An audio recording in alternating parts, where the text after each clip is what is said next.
आपादमौलिपर्यन्तं गुरूणामाकृतिं स्मरेत् तेन विघ्नाः प्रणश्यन्ति सिद्ध्यन्ति च मनोरथाः करोतु मम कल्याणं हरिर्हरिमुखाभिदः गुरुश्च मध्वनामा मे वरदोऽस्तु निरन्तरम् नित्यं हयग्रीवपदारविन्दे संसक्तबुद्धिं स्वपदारविन्दं दुर्वादिदर्पद्विपदारविन्दं तं श्रीनिवासादिगुरुं नमामि।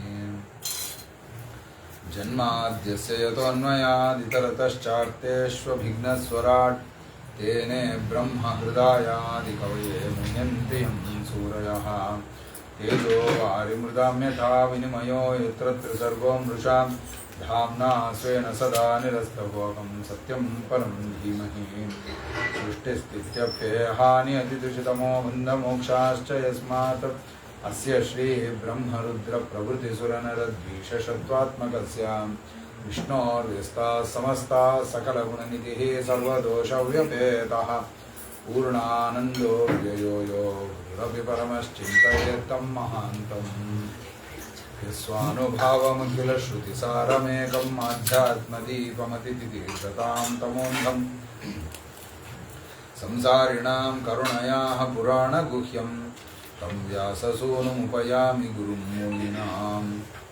स्वस्त्यस्तु अशेषसन्मङ्गलानि भवन्तु श्लोकैकश्रवणपठनमात्रेण वक्तुश्च श्रोतॄणां निखिलकलिकृतकर्मशापनोदनपुटतरे धर्माद्विषकिलपुरुषार्थसाधिनीभूते श्रीमहामुनिवेदव्यासकृते श्रीमद्भागवते अद्यकथा प्रारम्भे सति किञ्चित् पूर्वकथानुवादः। परमात्म तानु ಅವತಾರವನ್ನು ಮಾಡಿ ಸಮಸ್ತ ಸಾತ್ವಿಕರಿಗೆ ಸಂತೋಷವನ್ನು ಕೊಟ್ಟು ಅವರಿಗೆ ಮೋಕ್ಷ ಮಾರ್ಗದಲ್ಲಿ ಬರಬಹುದಾದಂತಹ ಎಲ್ಲ ವಿಘ್ನಗಳನ್ನು ಬಾಹ್ಯ ಅಂತರ ಎರಡೂ ಕಡೆಯಲ್ಲಿ ಬರುವಂತಹ ತೊಂದರೆಗಳನ್ನು ಪರಮಾತ್ಮ ಪರಿಹಾರ ಮಾಡಿ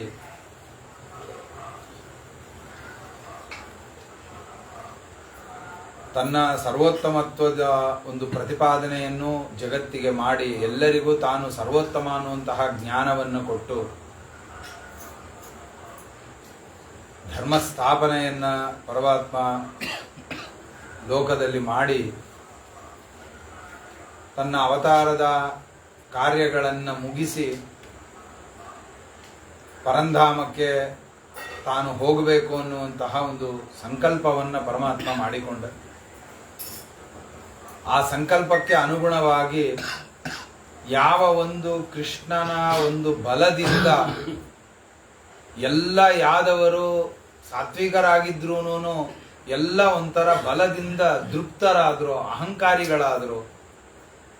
ಆ ಎಲ್ಲ ಯಾದವರಿಗೆ ಅಹಂಕಾರವನ್ನು ಹೋಗಿಸಿ ಅವರಲ್ಲಿ ಇರುವಂತಹ ಶುದ್ಧವಾದ ಭಕ್ತಿಯನ್ನು ಹೊರಗಡೆ ಅಭಿವ್ಯಕ್ತಿ ಆಗುವಂತೆ ಮಾಡಿ ಅವರ ಒಂದು ಕುಲವನ್ನು ನಾಶ ಮಾಡೋದಕ್ಕೋಸ್ಕರವಾಗಿ ಪರಮಾತ್ಮ ಆ ಬ್ರಾಹ್ಮಣರ ಶಾಪವನ್ನು ಒಂದು ನೆಪ ಮಾಡಿದ. ಆ ನೆಪದಿಂದ ಎಲ್ಲ ಯಾದವರ ಏನೊಂದು ಅಹಂಕಾರ ಇತ್ತು, ಆ ಅಹಂಕಾರ ಅನ್ನೋದು ನಾಶವಾಯಿತು. ಕೃಷ್ಣನಲ್ಲಿ ವಿಶೇಷವಾದಂತಹ ಭಕ್ತಿ ಅನ್ನೋದು ಬಂತು. ತನ್ನಿಮಿತ್ತಕವಾಗಿ ಎಲ್ಲರೂ ಸಾಧನೆಯ ಮಾರ್ಗದಲ್ಲಿ ಪ್ರವೃತ್ತರಾದ ಒಂದು ಕಾಲದಲ್ಲಿ ವಸುದೇವನಿಗೆ ನಾರದರು ಬಂದು ಆ ಜಾಯಂತೆಯರು ಏನು ನಿಮಿಚಕ್ರವರ್ತಿಗೆ ಉಪದೇಶ ಮಾಡಿದ ಪರಮಾತ್ಮನ ತತ್ವ, ಭಾಗವತ ಧರ್ಮಗಳು ಎಲ್ಲವನ್ನ ಏನು ಉಪದೇಶ ಮಾಡಿದ್ರು, ಭಕ್ತಿಯ ಲಕ್ಷಣ ಏನು ಅದೆಲ್ಲವನ್ನ ವಸುದೇವನಿಗೆ ಉಪದೇಶ ಮಾಡ್ತಾರೆ ನಾರದರು.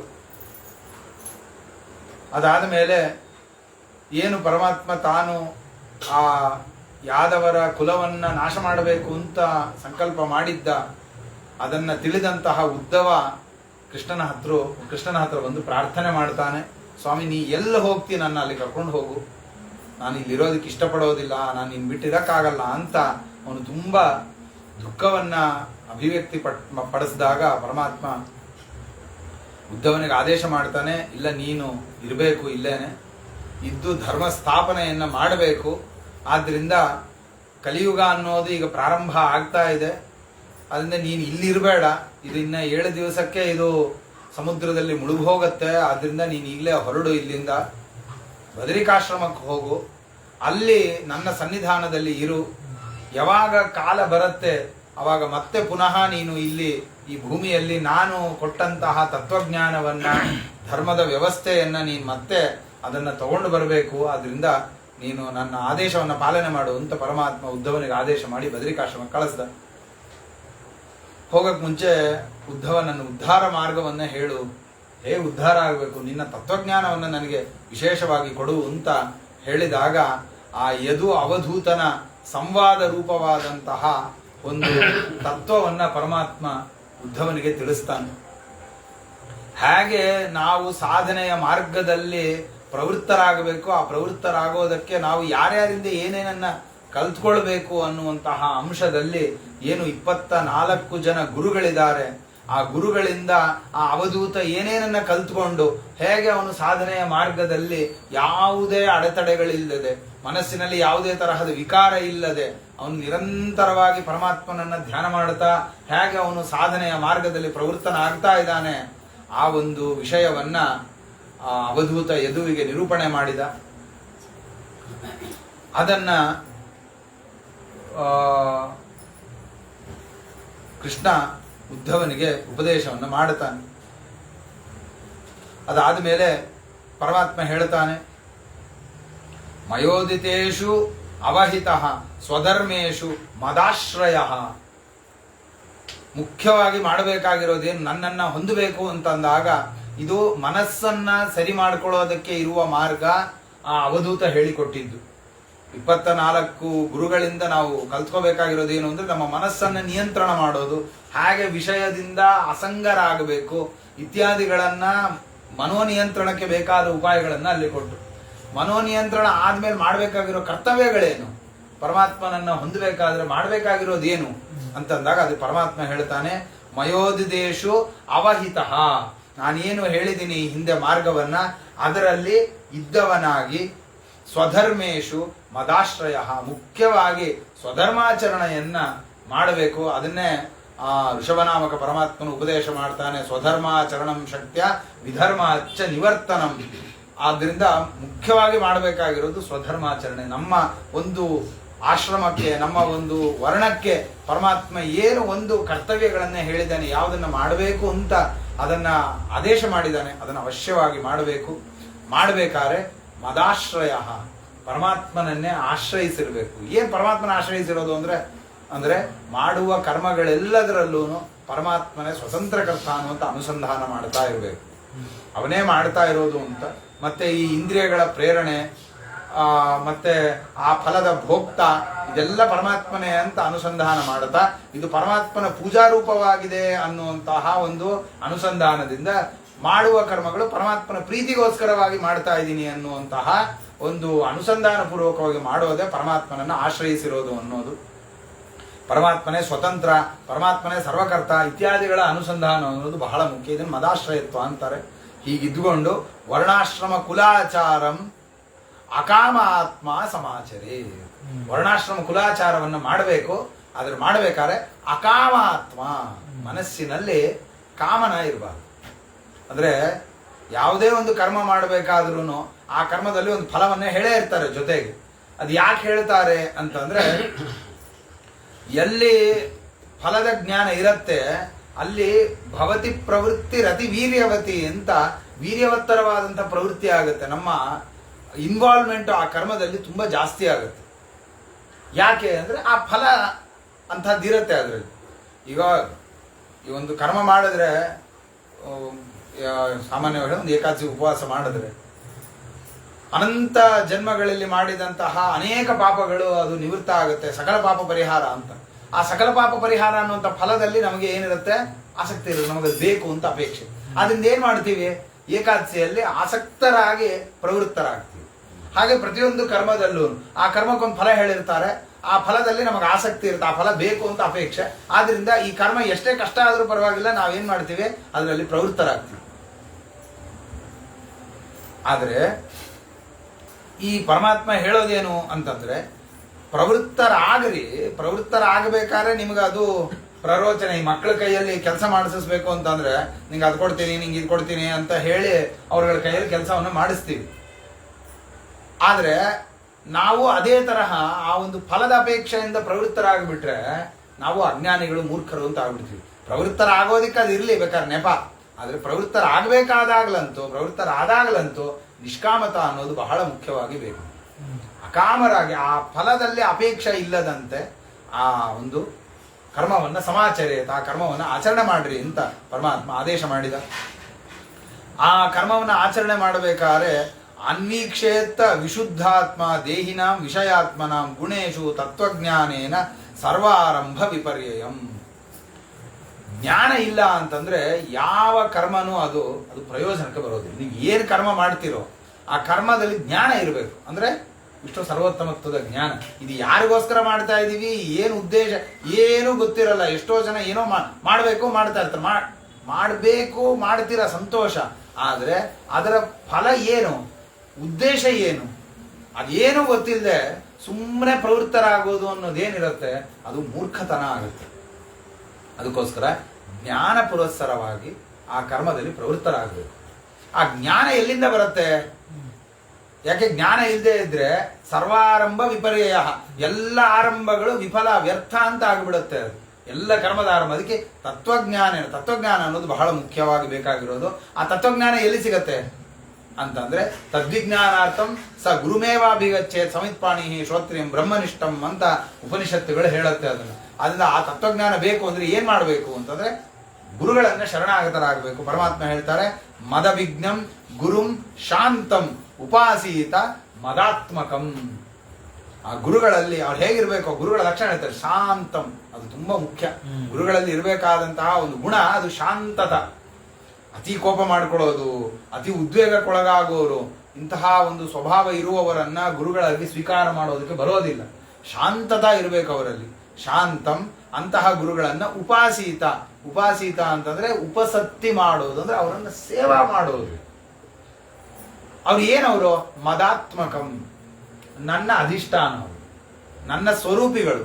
ಅಂದ್ರೆ ಗುರುಗಳ ಒಳಗಡೆ ಪರಮಾತ್ಮನನ್ನ ಚಿಂತನೆ ಮಾಡ್ತಾ ಆ ಗುರುಗಳ ಅಂತರ್ಯಾಮಿಯಾಗಿ ಪರಮಾತ್ಮನನ್ನ ಸೇವೆ ಮಾಡಬೇಕು. ಮುಕುಂದ ಭಕ್ತಿ ಗುರುಭಕ್ತಿ ಜಾಯಿ, ಗುರುಗಳ ಭಕ್ತಿಯಿಂದ ತಾನೇ ಮುಕುಂದ ಭಕ್ತಿ ಬರುತ್ತಾ. ಆದ್ರಿಂದ ಆ ಗುರುಗಳು ಅನ್ನೋರು ಪರಮಾತ್ಮನ ಒಂದು ಅಧಿಷ್ಠಾನ ರೂಪರಾದವರು. ಅಂತಹ ಗುರುಗಳನ್ನ ಸೇವೆ ಮಾಡಬೇಕು. ಆ ಸೇವೆ ಮಾಡೋದ್ರಿಂದ ಏನಾಗುತ್ತೆ, ಪರಮಾತ್ಮನ ತತ್ವಜ್ಞಾನ ಅನ್ನೋದು ಸಿಗತ್ತೆ. ಈ ಗುರುಗಳ ಹತ್ರನೂ ಹೋಗ್ತೀವಿ, ಬರೀ ಅಲ್ಲಿ ಹೋದ್ರೆ ಸಾಕಾಗೋದಿಲ್ಲ, ವಿಷಯದಿಂದ ದೂರ ಬರಬೇಕು ನಾವು. ಅದಕ್ಕೇನ್ ಮಾಡ್ಬೇಕು ಅಂತಂದ್ರೆ ಜಾಯಾಪತ್ಯ ಗೃಹ ಕ್ಷೇತ್ರಸು ಸ್ವಜನ ದ್ರವಿಣಾದಿಷು ಉದಾಸೀನ ಸಮಂ ಪಶ್ಯೇತ್ ಸರ್ವೇಷು ಅರ್ಥಮಿವ ಆತ್ಮನಃ.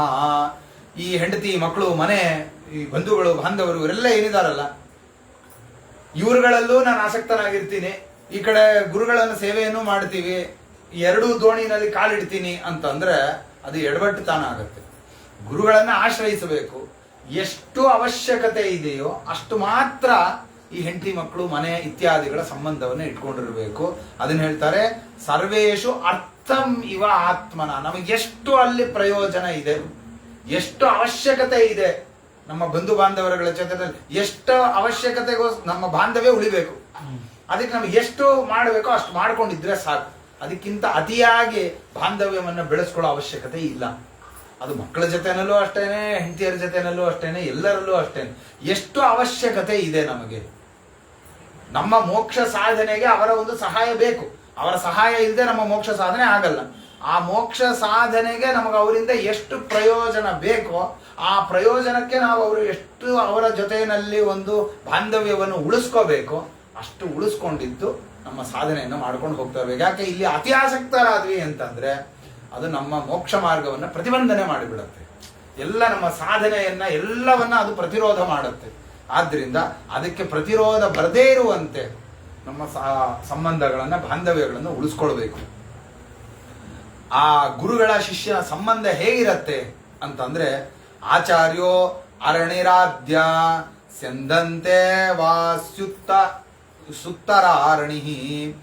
ಈ ಗುರುಗಳು ಅನ್ನೋರು ಏನಿರ್ತಾರಲ್ಲ ಆ ಗುರುಗಳು ಅಂತ ಅನ್ನೋರು ಅವರೇ ಆದ್ಯ ಅರಣಿ ಮಂಥನ ಅಂತ ಕರೀತಾರೆ. ಅದನ್ನೇ ವೇದದಲ್ಲಿ ಹೇಳೋದು. ಆಚಾರ್ಯ ಪೂರ್ವ ರೂಪಂ ಅಂತೆವಾಸ್ಯುತ್ತರ ರೂಪಂ ವಿದ್ಯಾ ಸಂಧಿ ಪ್ರವಚನ ಗುಂ ಸಂಧಾನಂ. ಅದೇನ್ ಹೇಳ್ತಿದಾರಲ್ಲ ಅದೇ ಅಭಿಪ್ರಾಯವನ್ನು ಇಲ್ಲಿ ಹೇಳ್ತಾರೆ.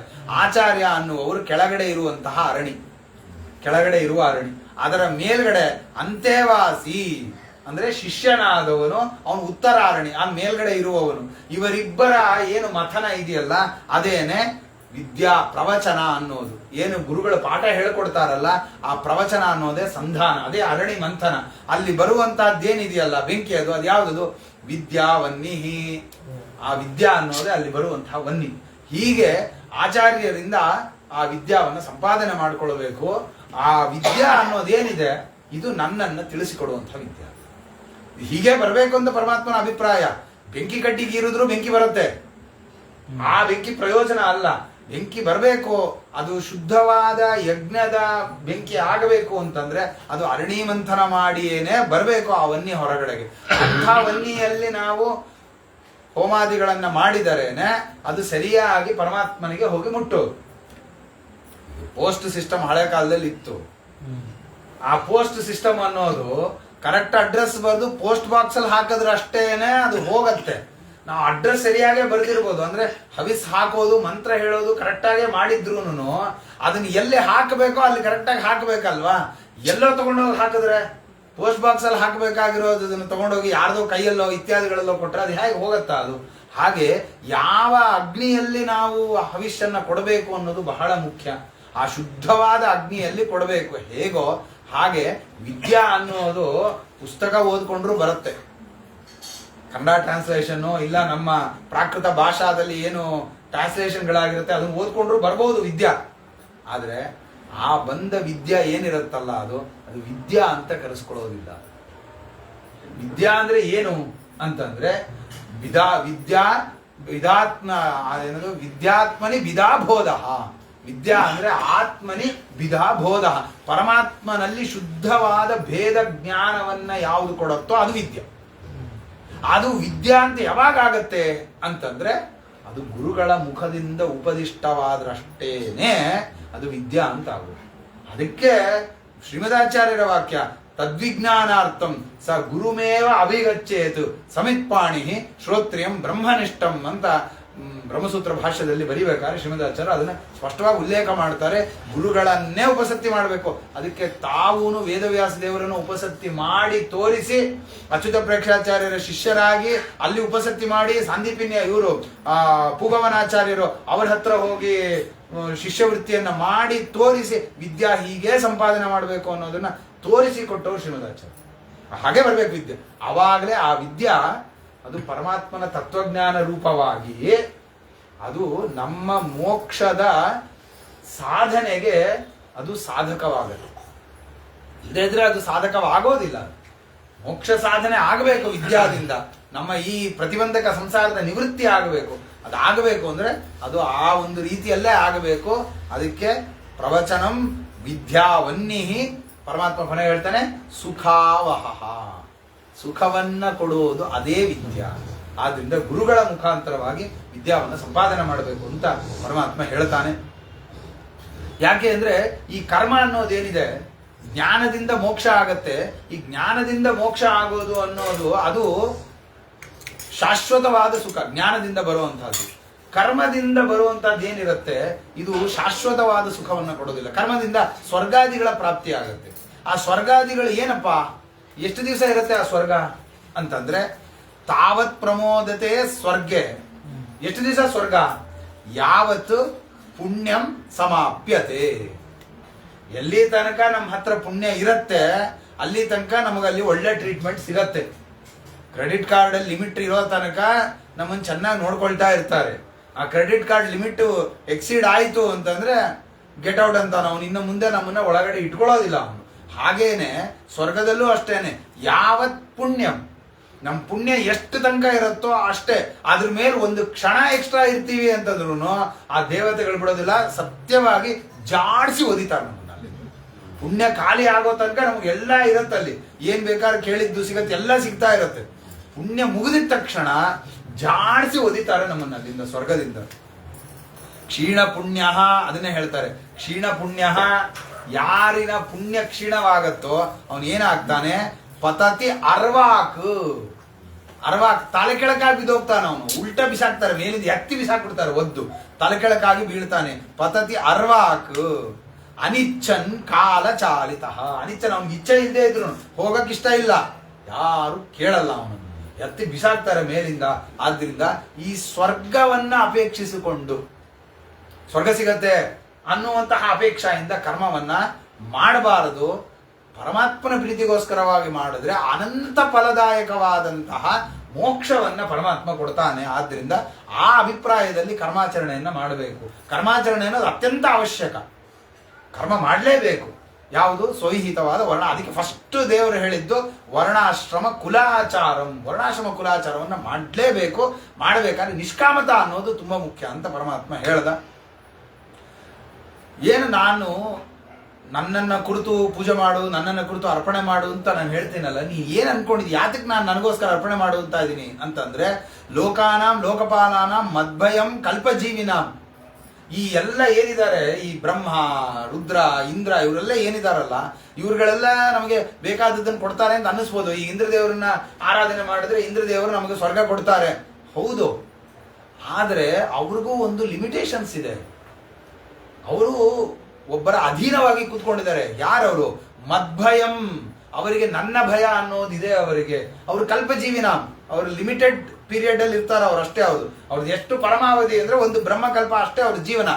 ಒಂದು ಬ್ರಹ್ಮದೇವರಿಗೆ ಒಂದು ಬ್ರಹ್ಮಕಲ್ಪ ಜೀವನ ಅಷ್ಟೇ ಅವ್ರದ್ದು. ಅದಾದ ಮೇಲಿಂದ ಅವ್ರು ಬ್ರಹ್ಮದೇವರು ಆಗಿರೋದಿಲ್ಲ. ಅವ್ರು ಮೋಕ್ಷಕ್ಕೆ ಹೋದ್ರು, ಅವ್ರಿಗೆ ಅಧಿಕಾರ ಇಲ್ಲ. ಇನ್ನು ಮುಂದಿನ ಬ್ರಹ್ಮದೇವರಿಗೆ ಅಧಿಕಾರ ಬರುತ್ತೆ. ಆದ್ರಿಂದ ಎಷ್ಟು ಕಾಲದಲ್ಲಿ ಇರ್ತಾರೋ ಅಷ್ಟು ಕಾಲ ಅಷ್ಟೇ ಅವ್ರಿಗೆ ಅಧಿಕಾರ. ಆದ್ರಿಂದ ಅವ್ರಿಗೆಲ್ಲರಿಗೂ ನನ್ನ ಭಯ ಅನ್ನೋದಿದೆ ಅವರಿಗೆ. ಮದ್ಭಯಂ ಕಲ್ಪಜೀವಿನ ಬ್ರಹ್ಮಣೋಪಿ ಭಯಂ ಮತ್ತಃ ದ್ವಿಪರಾರ್ಧ ಪರಾಯುಷಃ. ಬ್ರಹ್ಮದೇವರು ನನ್ನನ್ನು ನೋಡಿ ಹೆದರ್ಕೊಳ್ತಾರೆ. ಯಾಕೆ? ಅವ್ರಿಗಿರೋದು ದ್ವಿಪರಾರ್ಧ ಆಯುಷ್ಯ ಅಷ್ಟೇನೆ, 100 ವರ್ಷದ ಆಯುಷ್ಯ ಅಷ್ಟೇ.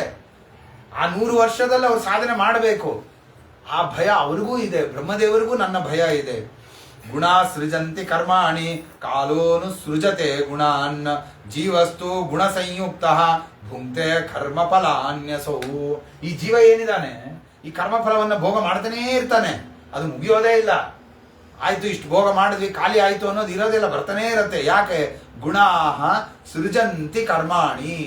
ಆ ಗುಣಗಳೇನಿದೆ, ಸಾತ್ವಿಕ ರಾಜಸ ತಾಮಸ ಅನ್ನುವಂಥ ಗುಣಗಳು ನಮ್ಮ ಏನು ಲಿಂಗ ಶರೀರದಲ್ಲಿ ಅಂಟ್ಕೊಂಡು ಕೂತಿದೆ, ನಮ್ಮ ಮೂಲ ಪ್ರಕೃತಿ, ಆ ಮೂಲ ಪ್ರಕೃತಿಗೆ ಅನುಗುಣವಾಗಿ ಕರ್ಮಾಣಿ ಸೃಜಂತಿ, ಕರ್ಮಗಳು ಹುಟ್ಟುತ್ತಾನೆ ಇರುತ್ತೆ, ಸೃಷ್ಟಿ ಆಗ್ತಾ ಇರತ್ತೆ.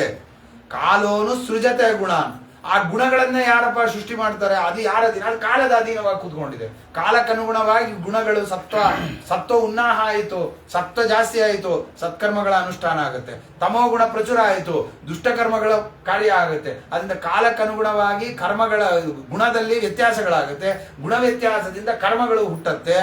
ಜೀವಸ್ತು, ಈ ಜೀವ ಆ ಗುಣಗಳಲ್ಲಿ ಸಂಯುಕ್ತನಾಗಿ ಆ ಬದ್ಧನಾಗಿ ಒದ್ದಾಡಿಕೊಂಡು ಆ ಕರ್ಮದ ಫಲಗಳನ್ನ ಅವನು ಭೋಗ ಮಾಡ್ತಾ ಇರ್ತಾನೆ.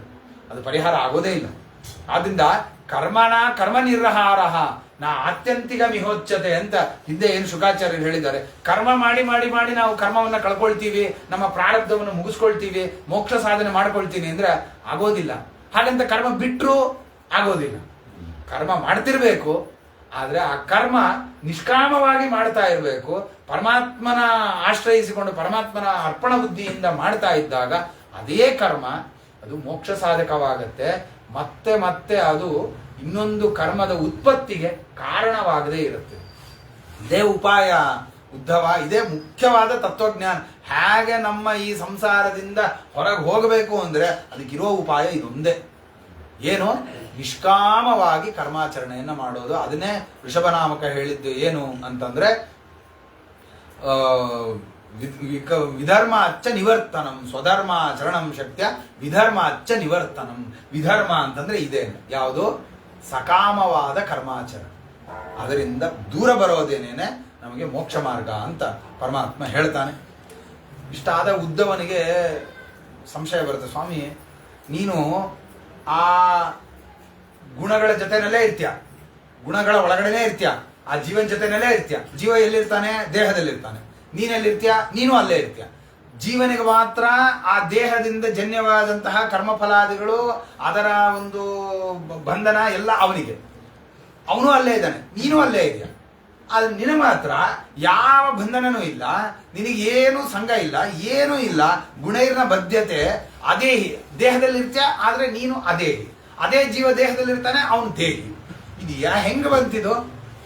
ಹೆಂಗಿದು ಸಾಧ್ಯ? ಇಬ್ರು ಒಂದೇ ಕಡೆ ಇದ್ದಾರೆ, ಇಬ್ರು ಒಂದೇ ಕೆಲಸ ಮಾಡ್ತಾ ಇದ್ದಾರೆ, ಒಂದೇ ಕರ್ಮ ಇಬ್ರು ಮಾಡ್ತಾರೆ. ಏನೋ ಒಂದು ಕರ್ಮ ಮಾಡ್ತೀವಿ, ದೇವರೇ ಮಾಡೋದು ಮುಖ್ಯವಾಗಿ, ನಮ್ಮ ಕೈಯಲ್ಲಿ ಮಾಡಿಸೋದು. ಅದರಿಂದ ಒಂದೇ ಕರ್ಮವನ್ನು ಇಬ್ರು ಮಾಡ್ತಾರೆ, ಇಬ್ರು ಒಂದೇ ಕಡೆ ಇದ್ದಾರೆ, ಅದೇ ಗುಣಗಳು, ಅದೇ ಸಂಬಂಧ ಎಲ್ಲ ಹಂಗೆ ಇದೆ. ಆದ್ರೆ ನೀ ಮಾತ್ರ ಬಂಧಿತನಾಗೋದೇ ಇಲ್ಲ, ಆ ಜೀವ ಮಾತ್ರ ಬಂಧಿತನಾಗ್ತಾನೆ, ನಿನಗೆ ದೇಹಿ ಅಂತ ಅನ್ನೋದೇ ಇಲ್ಲ. ಇದು ಏನಿದು? ಹೇಗಿದು ಸಾಧ್ಯ? ಅಲ್ಲ, ನಿನಗೊಂದು ದೇಹ ಇದೆಯಾ? ನಿನ್ ದೇಹ ಇಲ್ವಾ? ದೇಹ ಇದೆ ಅಂತಂದ್ರೆ ನಿನಗೆ ಕರ್ಮ ಬಂಧ ಇದೆ ಅಂತ ಅರ್ಥ. ನಿನ್ ದೇಹನೇ ಇಲ್ಲ ಅಂತಂದ್ರೆ, ಆದ್ರೆ ಎಲ್ಲರ ದೇಹದೊಳಗಡೆ ಕೂತ್ಕೊಂಡ್ಮೇಲೆ ದೇಹನೇ ಇದೆ, ನೀ ಕರ್ಮ ಹೆಂಗ್ ಮಾಡ್ತೀಯ? ನೀ ಸರ್ವಕರ್ತ ಹೆಂಗಾಗ್ತೀಯ? ನನಗೆ ಸಂಶಯ ಬರ್ತಾ ಇದೆ. ಕಥಂ ವರ್ತೇತ ವಿಹರೇತು, ನಿನಗೆ ದೇಹನೇ ಇಲ್ಲ ಅಂತಂದ್ರೆ ನೀ ಹೆಂಗ್ ಕರ್ಮ ಮಾಡ್ತೀಯ? ನೀ ಹೆಂಗ್ ವಿಹಾರ ಮಾಡ್ತೀಯ? ನೀ ಹೆಂಗೆ ಕೈರ್ವ ನ್ಯಾಯತ ಲಕ್ಷಣ, ನಿನ್ನ ಹೆಂಗ್ ತಿಳ್ಕೊಳ್ಬೇಕು ದೇಹನೇ ಇಲ್ಲ ಅಂತಂದ್ರೆ? ಈ ಮೆಡಿಟೇಷನ್ ಮಾಡೋರ್ಗಳೆಲ್ಲ ಹೇಳ್ತಾ ಇರ್ತಾರೆ, ದೇವರನ್ನ ಧ್ಯಾನ ಮಾಡ್ರಿ. ಏನು? ಅವನೊಂದು ಶಕ್ತಿ ಅಂತ ಧ್ಯಾನ. ಸರಿ, ಶಕ್ತಿ ಅಂದ್ರೆ ಅದಕ್ಕೊಂದು ಆಕೃತಿ ಬೇಕಾ ಬೇಡವಾ? ಹೆಂಗಿದೆ ಶಕ್ತಿ? ಶಕ್ತಿಯಿಂದ ಆಲೋಚನೆ ಮಾಡ್ತಾರೆ. ಹೀಗೆ ಅದನ್ನ ಹೇಳ್ಬೇಕು, ಆಲೋಚನೆ ಮಾಡ್ಬೇಕಾದ್ರೆ ಒಂದು ಆಕಾರ ಬೇಕಾ? ಇದು ಆಕಾರ ಅಂದ್ರೆ ಏನು? ಮತ್ತೆ ಒಂದು ದೇಹ ಬೇಕೇ ಬೇಕೋ, ಒಂದು ಶೇಪ್ ಬೇಕೇ ಬೇಕು. ಒಂದು ಶೇಪ್ ಇಲ್ಲದೆ ಇರುವಂತಹ ಒಂದು ವಸ್ತುವನ್ನ ಹೇಗೆ ಕಲ್ಪನೆ ಮಾಡ್ಕೊಳ್ಳೋದಕ್ಕಾಗತ್ತೆ? ಆದ್ರಿಂದ ನಿನಗೆ ದೇಹನೇ ಇಲ್ಲ ಅಂತಂದ್ರೆ ನಿನ್ನ ಹೆಂಗ್ ತಿಳ್ಕೊಳ್ಳೋದು? ಇದು ಹೇಗಾಗತ್ತೆ ಇದು? ಅದಕ್ಕೆ ನನಗೆ ಅನಿಸ್ತಾ ಇದೆ, ಯಾರು ನಿತ್ಯ ಮುಕ್ತನೋ ಅವನೇ ನಿತ್ಯಬದ್ಧ. ಅದರಿಂದ ನೀನೇ ನಿತ್ಯ ಮುಕ್ತ, ನೀನೇ ನಿತ್ಯಬದ್ಧನೋ ಹೊರತು ಈ ನಿತ್ಯಬದ್ಧ ಬೇರೆಯವ್ರು ಇರಕ್ಕೆ ಸಾಧ್ಯನೇ ಇಲ್ಲ. ಯಾಕೆ? ನೀನೇ ಎಲ್ಲ ಮಾಡೋದಾದ್ರಿಂದ ನೀನೇ ನಿತ್ಯಬದ್ಧ, ನೀನೇ ನಿತ್ಯ ಮುಕ್ತ ಅಂತ ನನಗೆ ಅನ್ನಿಸ್ತಾ ಇದೆ. ನನಗೆ ಬಂದಿರೋ ಸಂಶಯವನ್ನು ಪರಿಹಾರ ಮಾಡು ಅಂತ ಉದ್ಧವ ಕೇಳ್ತಾನೆ. ಅದು ಪರಮಾತ್ಮ ಅಂತಾನೆ, ನೋಡು ಉದ್ಧವ, ಬದ್ಧ ಮುಕ್ತ ಅನ್ನುವಂತಹ ಹೆಸರೇನಿದೆಯಲ್ಲ, ಇದು ಬರೋದು ಗುಣದಿಂದಲೋ ಹೊರತು, ಸತ್ವರದ ತಮಸ್ಸಿನ ಗುಣದಿಂದಲೋ ಹೊರತು ನಮೇ ವಸ್ತುತಃ, ನನಗೆ ವಸ್ತುತಃ ಅದು ಹೆಸರಿಲ್ಲ. ನಾನು ಬದ್ಧ ಅಂತನೂ ನನಗೆ ಹೆಸರಿಲ್ಲ, ನಾನು ಮುಕ್ತ ಅಂತನೂ ನನಗೆ ಹೆಸರಿಲ್ಲ. ಯಾಕೆ ಅಂತಂದ್ರೆ ಗುಣ ಅನ್ನೋದು ನನ್ನ ಅಧೀನದಲ್ಲಿದೆ, ನಾನು ಗುಣಕ್ಕೆ ಅಧೀನನಾಗಿಲ್ಲ. ಈ ಗುಣಗಳೇನಾಗಿದೆ? ಗುಣಸ್ಯ ಮಾಯಾ ಮೂಲತ್ವ. ಅದು ಈ ಗುಣಗಳೆಲ್ಲವೂ ಮಾಯಾ ಮೂಲವಾಗಿದೆ. ಮಾಯಾ ಅಂದ್ರೆ ಅವಿದ್ಯಾ, ಮಾಯಾ ಅಂದ್ರೆ ನನ್ನ ಇಚ್ಛಾ, ನನ್ನ ಇಚ್ಛಾಗೆ ಮೂಲವಾಗಿದೆ, ಅದಕ್ಕೆ ಅಧೀನವಾಗಿ ಕೂತ್ಕೊಂಡಿದೆ. ಆದ್ರಿಂದ ನಮೇ ಮೋಕ್ಷ ನ ಬಂಧನಂ, ನನಗೆ ಮೋಕ್ಷನೂ ಇಲ್ಲ, ನನಗೆ ಬಂಧನನೂ ಇಲ್ಲ. ಮತ್ತೆ ಯಾರಿಗಿರೋದು? ಅದೆಲ್ಲ ಇರೋದು ಜೀವನಿಗೆ. ಅವನು ಮಾಯಾದಿಂದ ಬಂಧಿತನಾಗಿ ಕೂತ್ಕೊಂಡಿರೋನು. ನಾವಿಬ್ರು ಒಂದೇ ತರ ಇದೀವಿ. ಅಥ ಬದ್ಧಸ್ಯ ಮುಕ್ತಸ್ಯ ವೈಲಕ್ಷಣ್ಯಂ ವದಾಮಿತೆ. ಬದ್ಧ ಯಾರು ಮುಕ್ತ ಯಾರು ಅಂತ ಹೇಳ್ತೀನಿ ತಿಳ್ಕೊ. ಇಬ್ರು ಒಂದೇ ತರ ಇದೀವಿ, ನಾವು ನೋಡೋದಕ್ಕೆ ಹಂಗೆ ಇದೀವಿ. ಏಕಸ್ಯೈವ ಮಮಾಂಶಸ್ಯ, ಅವನು ನಂದೇ ಅಂಶ, ಅವನು ಜೀವ ನಂದೇ ಅಂಶ. ಮಮೈವ ಅಂಶೋ ಜೀವಲೋಕೆ ಜೀವಭೂತ ಸನಾತನಃ ಮನಶ್ಚಷ್ಟಾನಿಂದ್ರಿಯಾಣಿ ಅಂತ ಏನು ಪರಮಾತ್ಮ ಹೇಳಿದಾನೆ. ಮಮೈವ ಅಂಶ, ನಂದೇ ಅಂಶ. ಅದು ಏನು ಅಂಶ ಅಂದ್ರೆ ಭಿನ್ನ ಅಂಶ. ಭಿನ್ನ, ನನ್ನಿಂದ ಅತ್ಯಂತ ಭಿನ್ನನಾಗಿದ್ದಾನೆ ಅವನು, ಭಿನ್ನ ಅಂಶ ನನ್ನಿಂದ. ಆ ಭಿನ್ನಾಂಶನಾದಂತಹ ಜೀವ ಏನಿದಾನಲ್ಲ, ಅವನು ಬದ್ಧ ಅಂತ ಅನ್ಸ್ಕೊಳ್ತಾನೆ. ಯಾಕೆ ಅವನು ಬದ್ಧನಾಗಿದ್ದಾನೆ ಅಂದ್ರೆ ಅದಕ್ಕೆ ಹೇಳ್ತೀನಿ ಕೇಳು. ಸುಪರ್ಣ ವೇತೋ ಸದೃಶೌ ಸಖಾಯೋ ಯದೃಚ್ಛಯ ಕೃತ ನೀಡೌ ಚ ವೃಕ್ಷೇ. ಇವರಿಬ್ರು ಒಂದೇ ವೃಕ್ಷದಲ್ಲಿ ಮನೆ ಮಾಡ್ಕೊಂಡು ಕೂತಿದ್ದಾರೆ. ದ್ವೈಪಾಯನೋ ಏನದು ದಾಸುಪರ್ಣ ಶ್ರುತಿ. ಏಕಾಯನೋಸೋ ತ್ರಿಫಲ ಸಮೂಲ ದಶಚ್ಛದಿ ದ್ವಿಕವೋ ಹ್ಯಾದಿ ವೃಕ್ಷ. ಲೋಕನ ಮಾಡ್ತಾರೆ. ಏಕಾಯನೋಸೋ ದ್ವಿಫಲಸ್ತ್ರಿಮೂಲ ಚತುರಸ ಪಂಚಶಿಪಷಡಾತ್ಮ ಸಪ್ತತ್ವಗ ಅಷ್ಟವಿಟಪೋನವಾಕ್ಷ ದಶಚ್ಛದಿ ದ್ವಿಕವೋ ಹ್ಯಾದಿ ವೃಕ್ಷ ಅಂತ ಏನು ಕರೆದಿದಾರಲ್ಲ, ಈ ದೇಹ ಅನ್ನೋದು ಒಂದು ವೃಕ್ಷ. ಆ ವೃಕ್ಷದಲ್ಲಿ ಕೃತನೀಡ ಮನೆ ಮಾಡ್ಕೊಂಡು ಕೂತ್ಕೊಂಡಿದ್ದಾರೆ. ಯಾರು? ಇವರು ಎರಡು ಪಕ್ಷಿಗಳು. ಸುಪರ್ಣಾವೇತೌ, ಸುಪರ್ಣವು ಒಳ್ಳೆ ಬಣ್ಣ ಇರುವಂತಹ, ಒಳ್ಳೆ ರೆಕ್ಕೆಗಳಿರುವಂತಹ ಎರಡು ಹಕ್ಕಿಗಳು. ಅಂದ್ರೆ ಏನರ್ಥ? ಸ್ವರೂಪದಲ್ಲಿ ಇಬ್ರು ಶುದ್ಧರು. ಪರಮಾತ್ಮ ಜೀವ ಇಬ್ರು ಶುದ್ಧ, ಇಬ್ರು ಸ್ವರೂಪತಃ ಶುದ್ಧರು, ನೋಡೋದಕ್ಕೆ ಸದೃಶರು, ಇದೇ ತರ ಇದ್ದಾರೆ. ಸಖಾಯು, ಇಬ್ರು ಸ್ನೇಹಿತರು, ಒಬ್ರನ್ನ ಬಿಟ್ಟು ಒಬ್ರು ಇರೋದೇ ಇಲ್ಲ, ಯಾವಾಗ್ಲೂ ಜೊತೆ ಇದ್ದೇ ಇರ್ತಾರೆ, ಇಬ್ರು ಅಂಟ್ಕೊಂಡಿರ್ತಾರೆ. ಮತ್ತೆ ಯದೃಚ್ಛಯ ಕೃತ ನೀಡು, ಪರಮಾತ್ಮನ ಇಚ್ಛೆಯಿಂದ ಇಬ್ರು ಒಂದೇ ಕಡೆ ಸೇರ್ಕೊಂಡ್ಬಿಟ್ಟಿದ್ದಾರೆ, ಒಂದೇ ಮನೆಯಲ್ಲಿ ಕೂತ್ಕೊಂಡಿದ್ದಾರೆ ಇಬ್ರು. ಅದ್ರಲ್ಲಿ ಏನಾಗ್ಬಿಟ್ಟಿದೆ ಆದ್ರೆ ಏಕಸ್ತಯೋ, ಅವೆರಡರಲ್ಲಿ ಒಂದು ಅದು ಖಾದತಿ, ಏನನ್ನ ಪಿಪ್ಪಲಾನ್ನಂ, ಪಿಪ್ಪಲ ಎಂಬುವಂತಹ ಅನ್ನವನ್ನ ಒಂದು ಖಾದತಿ, ಒಂದು ತಿಂತಾ ಇದೆ. ನಿರನ್ನೋಪಿ ಅನ್ಯ, ಇನ್ನೊಬ್ಬ ಇದೆಯಲ್ಲ ಇನ್ನೊಂದು ಪಕ್ಷಿ, ಅದು ತಿಂತಾ ಇಲ್ಲ. ಅದು ನಿರನ್ನೋಪಿ ಬಲೇನ ಭೂಯಾನ್, ಅದು ಬಲಿಷ್ಠವಾಗಿದೆ, ಅದು ಚೆನ್ನಾಗಿ ಗಟ್ಮುಟ್ಟಾಗಿ ಕೂತ್ಕೊಂಡಿದೆ, ಅದು ತಿಂದೇ ಇರೋ ಪಕ್ಷಿ. ಈ ತಿನ್ನೋ ಹಕ್ಕಿ ಏನಾಗಿದೆ, ಇದು ಒಣಗ್ತಾ ಇದೆ, ತಿಂದು ಒಣಗ್ತಾ ಇದೆ. ಇದು ಹಣೆ ಬರ ಇರೋದ್ರಲ್ಲಿ. ಇದು ಏನಿದು ಅಂದ್ರೆ ಇದು ದಾಸುಪರ್ಣ ಶ್ರುತಿ. ದಾಸುಪರ್ಣ ಶ್ರುತಿಯನ್ನೇನೆ ಕ್ಲೀನಾಗಿ ಸ್ಪಷ್ಟವಾಗಿ ಪರಮಾತ್ಮ ಹೇಳಿ ಇಟ್ಬಿಟ್ಟಿದ್ದಾನೆ ಇಲ್ಲಿ. ಅದನ್ನೇ ಪುರಂದರದಾಸರು ಹೇಳಬೇಕಾದ್ರೆ ಹೇಳ್ತಾರೆ, ತಿನ್ನೋ ಹಕ್ಕಿ ಬಡವಾಗೈತೆ, ತಿನ್ನದ ಹಕ್ಕಿ ಬಲಿತೈತಣ್ಣ.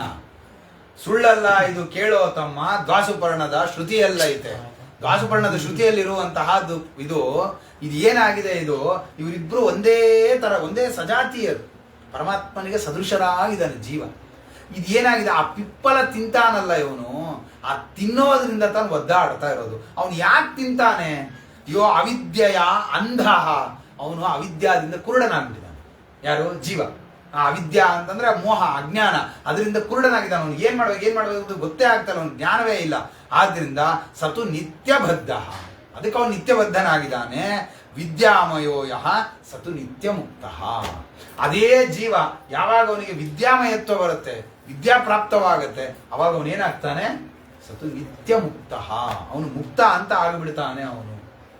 ಆದ್ರಿಂದ ವಿದ್ಯೆಯ ಅಮೃತಮಶ್ನುತೆ ಅಂತ ಉಪನಿಷತ್ ಹೇಳುತ್ತೆ. ವಿದ್ಯಾ ಒಂದೇ ನಮಗಿರುವಂತಹ ಮಾರ್ಗ, ಅದರಿಂದ ನನ್ನ ತತ್ವಜ್ಞಾನವನ್ನ ನೀನು ಪಡ್ಕೊಳ್ಬೇಕು ಅಂತ ಹೇಳ್ತಾನೆ. ದೇಹಸ್ಥೋಪಿ ನ ದೇಹಸ್ಥಃ ವಿದ್ವಾನ್ ಸ್ವಪ್ನಾದ್ ಯಥೋತ್ಥಿತ. ದೇಹದಲ್ಲಿರ್ತಾನೆ ಆದ್ರೂ ದೇಹದಲ್ಲಿರೋದಿಲ್ಲ. ವಿದ್ವಾಂಸನಾದವನು ಯಾರು ತತ್ವಜ್ಞಾನವನ್ನು ತಿಳ್ಕೊಂಡಿರ್ತಾನೆ, ಪರಮಾತ್ಮನ ಸರಿಯಾಗಿ ತಿಳ್ಕೊಂಡಿರ್ತಾನೆ, ಅವನು ದೇಹದಲ್ಲಿ ಇದ್ರೂ ಅವನು ದೇಹದಲ್ಲಿ ಇರೋದಿಲ್ಲ. ಹೇಗೆ? ಅದಕ್ಕೊಂದು ದೃಷ್ಟಾಂತ ಕೊಡ್ತಾರೆ. ಸ್ವಪ್ನಾದ್ ಯಥಾ ಉತ್ಥಿತ, ಸ್ವಪ್ನದಿಂದ ಎದ್ದ, ಎಚ್ಚರ ಆಯಿತು. ಅಲ್ಲಿ ತನಕ ಸ್ವಪ್ನ ಆಗ್ತಾ ಇರ್ಬೇಕಾದ್ರೆ ಸಿಕ್ಕಾಪಟ್ಟೆ ದುಃಖ ಅನುಭವಿಸ್ತಾ ಇದ್ದ. ಸ್ವಪ್ನದಲ್ಲಿ ಏನೇನೋ ದುಸ್ವಪ್ನಗಳು ಬಿದ್ದಿದೆ, ಸಿಕ್ಕಾಪಟ್ಟೆ ದುಃಖ ಆಗ್ತಾ ಇದೆ. ಆ ಸ್ವಪ್ನದಲ್ಲಿ ದುಃಖ ಆಗ್ತಾ ಇದೆ. ದಿಢೀರಂತೆ ಎಚ್ಚರ ಆಯಿತು. ಎಚ್ಚರ ಆಗಿದ ತಕ್ಷಣ ಏನಾಗುತ್ತೆ ಅವನಿಗೆ? ಆ ದುಃಖ ಇಲ್ಲ. ಎಚ್ಚರ ಆಗಿದ ತಕ್ಷಣ ಅವನಿಗೆ ದುಃಖ ಹೊರಟಾಯ್ತು. ಅಲ್ಲಿ ತನಕ ಇದ್ದ ದುಃಖ ಎಚ್ಚರ ಆಗಿದ ತಕ್ಷಣ ಅವನಿಗೆ ದುಃಖ ಹೊರಟಾಯ್ತು. ಅಂದ್ರೆ ಏನಾಯ್ತು?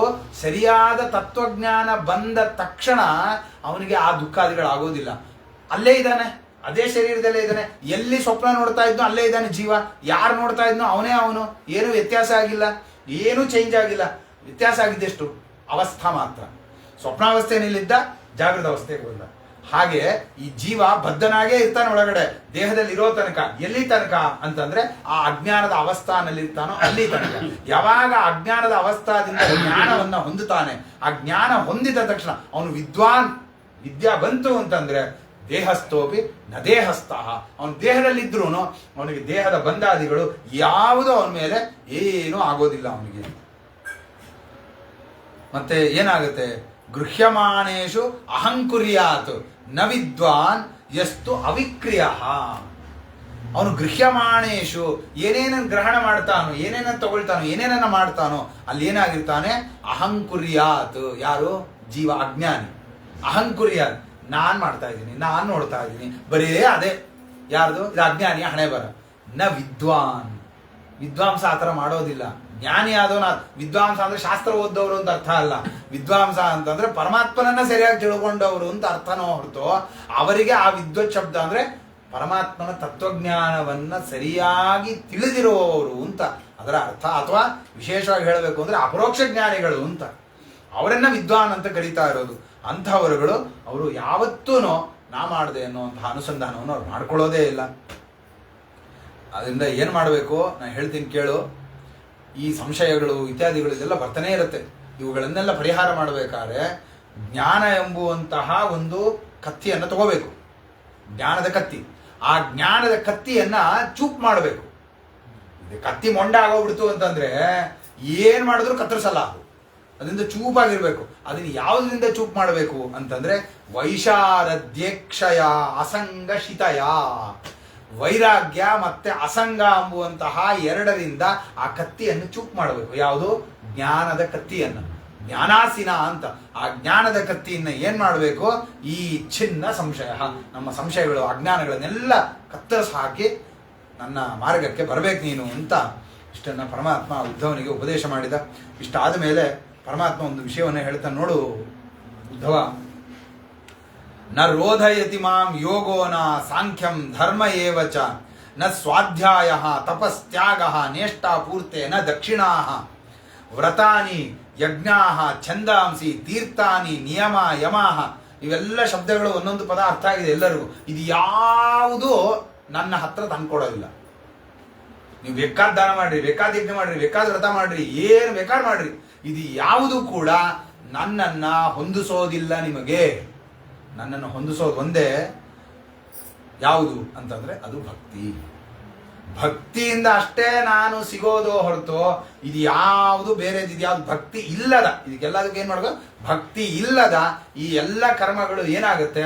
ಎಲ್ಲವೂ ನಿಷ್ಫಲವಾಗುತ್ತೆ. ನ ರೋಧಯತಿ ಮಾಂ, ಇದು ಯಾವುದು ನನ್ನನ್ನ ಕಟ್ಟಾಕೋದಿಲ್ಲ, ನನ್ನನ್ನು ಬಂಧಿಸೋದಿಲ್ಲ. ನನ್ನನ್ನು ಬಂಧಿಸೋದು ಒಂದೇ, ಯಾವುದು? ಭಕ್ತಿ. ಅದೊಂದೇ ಮುಖ್ಯವಾಗಿ ಬೇಕಾಗಿರೋದು. ಯಾಕೆ? ಆ ಭಕ್ತಿಯಿಂದಲೇನೇನೆ ಎಂತೆಂಥವರೆಲ್ಲರೂ ನನ್ನನ್ನು ಹೊಂದಿದ್ದಾರೆ. ಬಹವೋ ಮತ್ಪದಂ ಪ್ರಾಪ್ತ, ಅನೇಕ ಜನ ನನ್ನ ಪದವನ್ನು ಹೊಂದಿದ್ದಾರೆ. ತ್ವಾಷ್ಟ್ರಕ ಅವಂತಿಕಾದಯ, ತ್ವಷ್ಟೃಗಳ ಮಕ್ಕಳುಗಳು, ಅವಂತಿಕಾದಿಗಳು. ಅವಂತಿಕ ಅಂದ್ರೆ ಅವಂತಿಕ ಪಟ್ಟಣದಲ್ಲಿ ಇದ್ದವರ ರಾಜರುಗಳು. ವೃಷಪರ್ವ, ಬಲಿಹಿ, ಬಾಣ, ಮಯಶ್ಚ ಅಥವಾ ವಿಭೀಷಣ, ಇವರುಗಳೆಲ್ಲರೂ ನನ್ನನ್ನ ಮತ್ಪದಂ ಪ್ರಾಪ್ತ, ಇವರೆಲ್ಲ ನನ್ನ ಪದವನ್ನ ಪಡ್ಕೊಂಡಿದ್ದಾರೆ. ಇಷ್ಟೇ ಯಾಕೆ?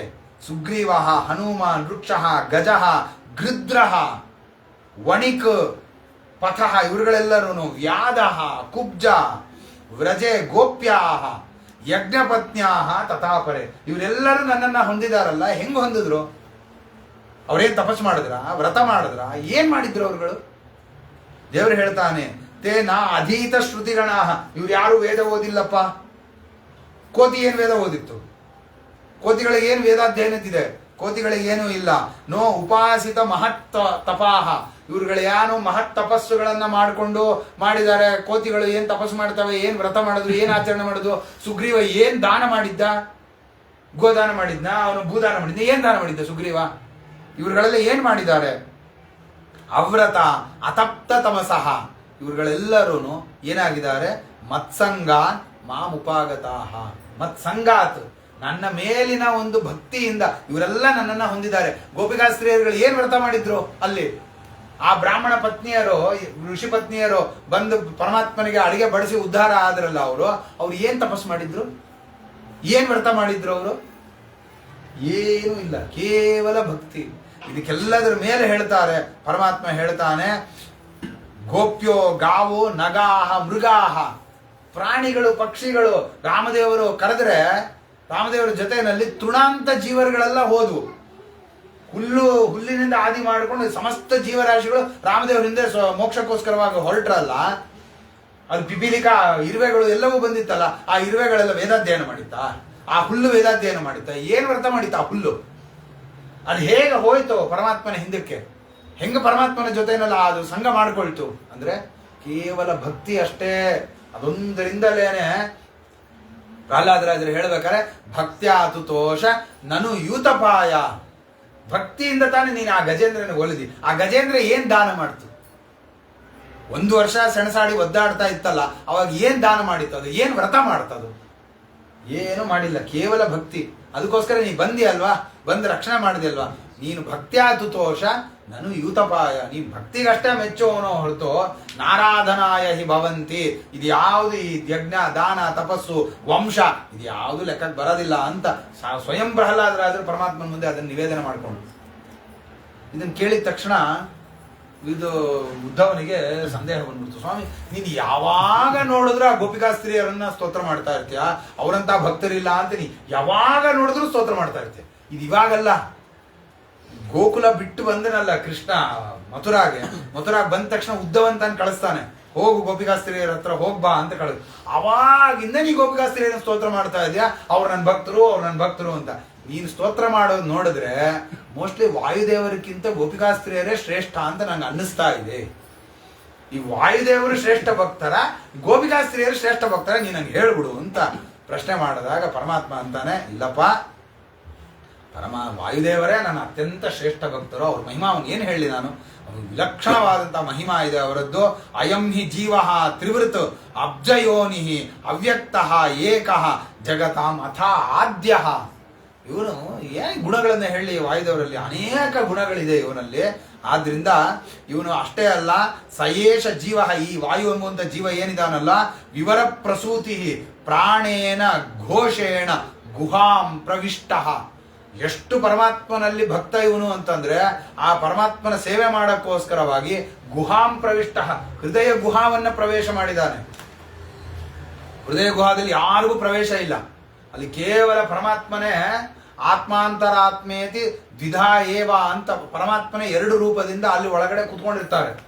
ಆದರೆ ಅವರನ್ನ ಸೇವೆ ಮಾಡೋದಕ್ಕೆ ಈ ಮಾತರಿಶ್ವ ಮಥಾಯತಿ, ಇವ್ರು ಏನ್ ಮಾಡ್ತಾರೆ, ಈ ಮಾತರಿಶ್ವ ಅನ್ನೋರು ವಾಯುದೇವರು ಆ ಗುಹಾವನ್ನ ಪ್ರವೇಶ ಮಾಡೋದು, ಒಳಗಡೆ ಹೋದ್ರು ವಾಯುದೇವರ ಸೇವೆ ಮಾಡೋದಕ್ಕೋ ಪರಮಾತ್ಮನ ಸೇವೆ ಮಾಡ್ಲಿಕ್ಕೋಸ್ಕರವಾಗಿ. ಅದನ್ನ ಹೇಳ್ತಾ ಇದ್ದಾರೆ, ಪ್ರಾಣೇನ ಘೋಷೇಣ. ಅವ್ರಿಗೆ ಎಷ್ಟು ಆ ಶಕ್ತಿ ಹೆಂಗ್ ಬಂತು, ಪ್ರಾಣೇನ, ಆ ಏನು ಉಸಿರಾಡ್ತಾರೆ ಒಳಗಡೆ ಕೂತ್ಕೊಂಡು, ಆ ಉಸಿರಾಡ್ಬೇಕಾದ್ರೆ ಒಂದು ಘೋಷ ಮಾಡ್ತಾರೆ, ಒಂದು ಶಬ್ದ ಯಾವುದು, ಹಂಸ ಮಂತ್ರ ಜಪ, ಆ ಘೋಷದಿಂದ ಪ್ರಾಣೇನ ಘೋಷೇಣ ಗುಹಾಂ ಪ್ರವಿಷ್ಟ. ಆ ಮಂತ್ರ ಜಪ ಮಾಡಿ ಮಾಡಿ ಮಾಡಿ ಮಾಡಿ ಮಾಡಿ ಅವ್ರಿಗೆ ಅದೊಂದು ಸಾಮರ್ಥ್ಯ ಬಂದುಬಿಟ್ಟಿದೆ, ಗುಹಾ ಪ್ರವೇಶ ಸಿಕ್ಬಿಟ್ಟಿದೆ ಅವರುಗಳಿಗೆ. ಆ ಒಳಗಡೆ ಬರ್ತಾರೆ. ಮನೋಮಯಂ ಸೂಕ್ಷ್ಮ ಉಪೈತಿ ರೂಪಂ, ಮನೋಮಯನಾಗಿದ್ದಾನೆ, ಸೂಕ್ಷ್ಮ ರೂಪ ಇದೆ ವಾಯುದೇವರಿಗೆ, ಅತಿ ಸೂಕ್ಷ್ಮ ರೂಪದಾಗಿ ಮಾತ್ರ ಸ್ವರೋ ವರ್ಣ ಇತಿಷ್ಠವಿಷ್ಟ. ಅಷ್ಟೇ ಅಲ್ಲ, ಒಂದೊಂದು ದೊಡ್ಡ ರೂಪನೂ ಇದೆ. ಯಾವುದು, ಮಾತ್ರ ಸ್ವರ ಧ್ವನಿ ಎನ್ನುವಂತಹ ದೊಡ್ಡ ರೂಪ. ಮಾತ್ರ ಸ್ವರ ಏನ್ರಿ ದೊಡ್ಡ ರೂಪ ಅಂತಂದ್ರೆ, ಶಬ್ದ ಸರ್ವತ್ರ ವ್ಯಾಪ್ತ. ಎಲ್ಲಿ ತನಕ, ಇಡೀ ಅವ್ಯಾಕೃತ ಆಕಾಶ ಪರ್ಯಂತರವಾಗಿ ಶಬ್ದ ಇರುತ್ತೆ, ಎಲ್ಲ ಕಡೆ ಇದೆ ಶಬ್ದ. ನಮಗದು ಅಭಿವ್ಯಕ್ತವಾಗೋದು ನಾವು ಮಾತಾಡಿದಾಗ ಅಷ್ಟೇ, ನಾವು ಶಬ್ದ ಮಾಡಿದಾಗ ಆ ಶಬ್ದ ಅಭಿವ್ಯಕ್ತವಾಗತ್ತೆ. ಆದರೆ ಶಬ್ದ ಅದು ಯಾವುದು, ಮಾತ್ರಾಸ್ವರೋ ವರ್ಣ ಅಂತಂದ್ರು. ನಮ್ಮಲ್ಲಿ 2 ವಿಧ ಸಿದ್ಧಾಂತ, ನಮ್ಮಲ್ಲಿ ಧ್ವನ್ಯಾತ್ಮಕ ಶಬ್ದ, ವರ್ಣಾತ್ಮಕ ಶಬ್ದ ಅಂತ 2 ತರಹದ ಶಬ್ದಗಳಿದೆ. ಈ ಧ್ವನ್ಯಾತ್ಮಕ ಶಬ್ದಗಳು ಅಂದ್ರೆ ಇದು ಧ್ವನಿ, ಇದು ಧ್ವನ್ಯಾತ್ಮಕ ಶಬ್ದ, ಇದು ನಿತ್ಯ ಅಲ್ಲ, ಇದು ಸರ್ವತ್ರ ವ್ಯಾಪ್ತ ಅಲ್ಲ, ಇದು ಅವಾಗ ಹುಟ್ಟತ್ತೆ ಆಮೇಲೆ ನಾಶ ಆಗತ್ತೆ.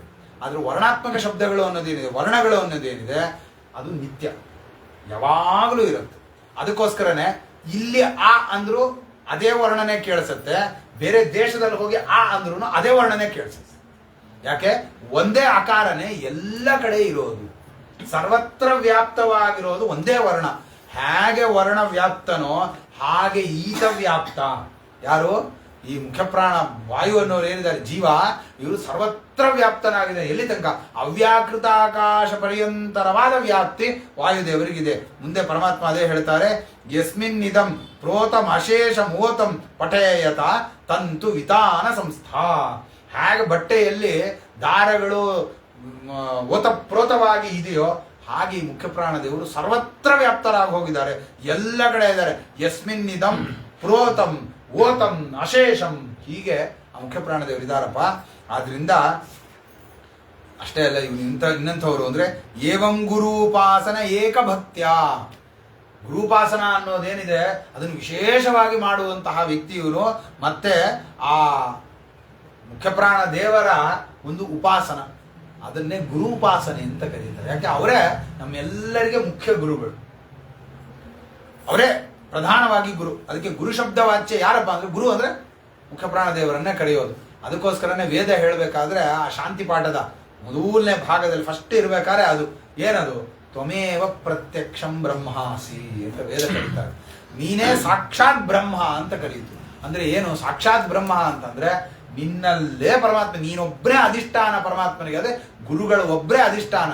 ಅದರಲ್ಲಿ ಮುಖ್ಯವಾಗಿ ಮುಖ್ಯಪ್ರಾಣ ದೇವರೇ ಎಲ್ಲ ಗುರುಗಳ ಒಳಗಡೆನೂ ಅವರೇ ಸನ್ನಿಹಿತರಾಗಿರ್ತಾರೆ. ಅದರಿಂದ ಮುಖ್ಯಪ್ರಾಣ ದೇವರು ಒಬ್ಬರೇನೆ ಪರಮಾತ್ಮನಿಗೆ ಅಧಿಷ್ಠಾನ, ಅವರೇ ಪ್ರತಿಮಾ. ಅದಕ್ಕೆ ಎಷ್ಟು ಅಂದ್ರೆ ನೀನೇ ಬ್ರಹ್ಮ ಅಂದ್ಬಿಡ್ತು ವೇದ, ಅಷ್ಟು ಪರಮಾತ್ಮನ ಪ್ರತಿಮಾ ಅವರು ಮುಖ್ಯಪ್ರಾಣ ದೇವರು. ಆ ಗುರುಪಾಸನೆಯ ಭಕ್ತ್ಯ ಮತ್ತೇನ್ ಮಾಡಬೇಕು, ವಿದ್ಯಾ ಕುಠಾರೇಣ ಶತೇನ ಧೀರಃ.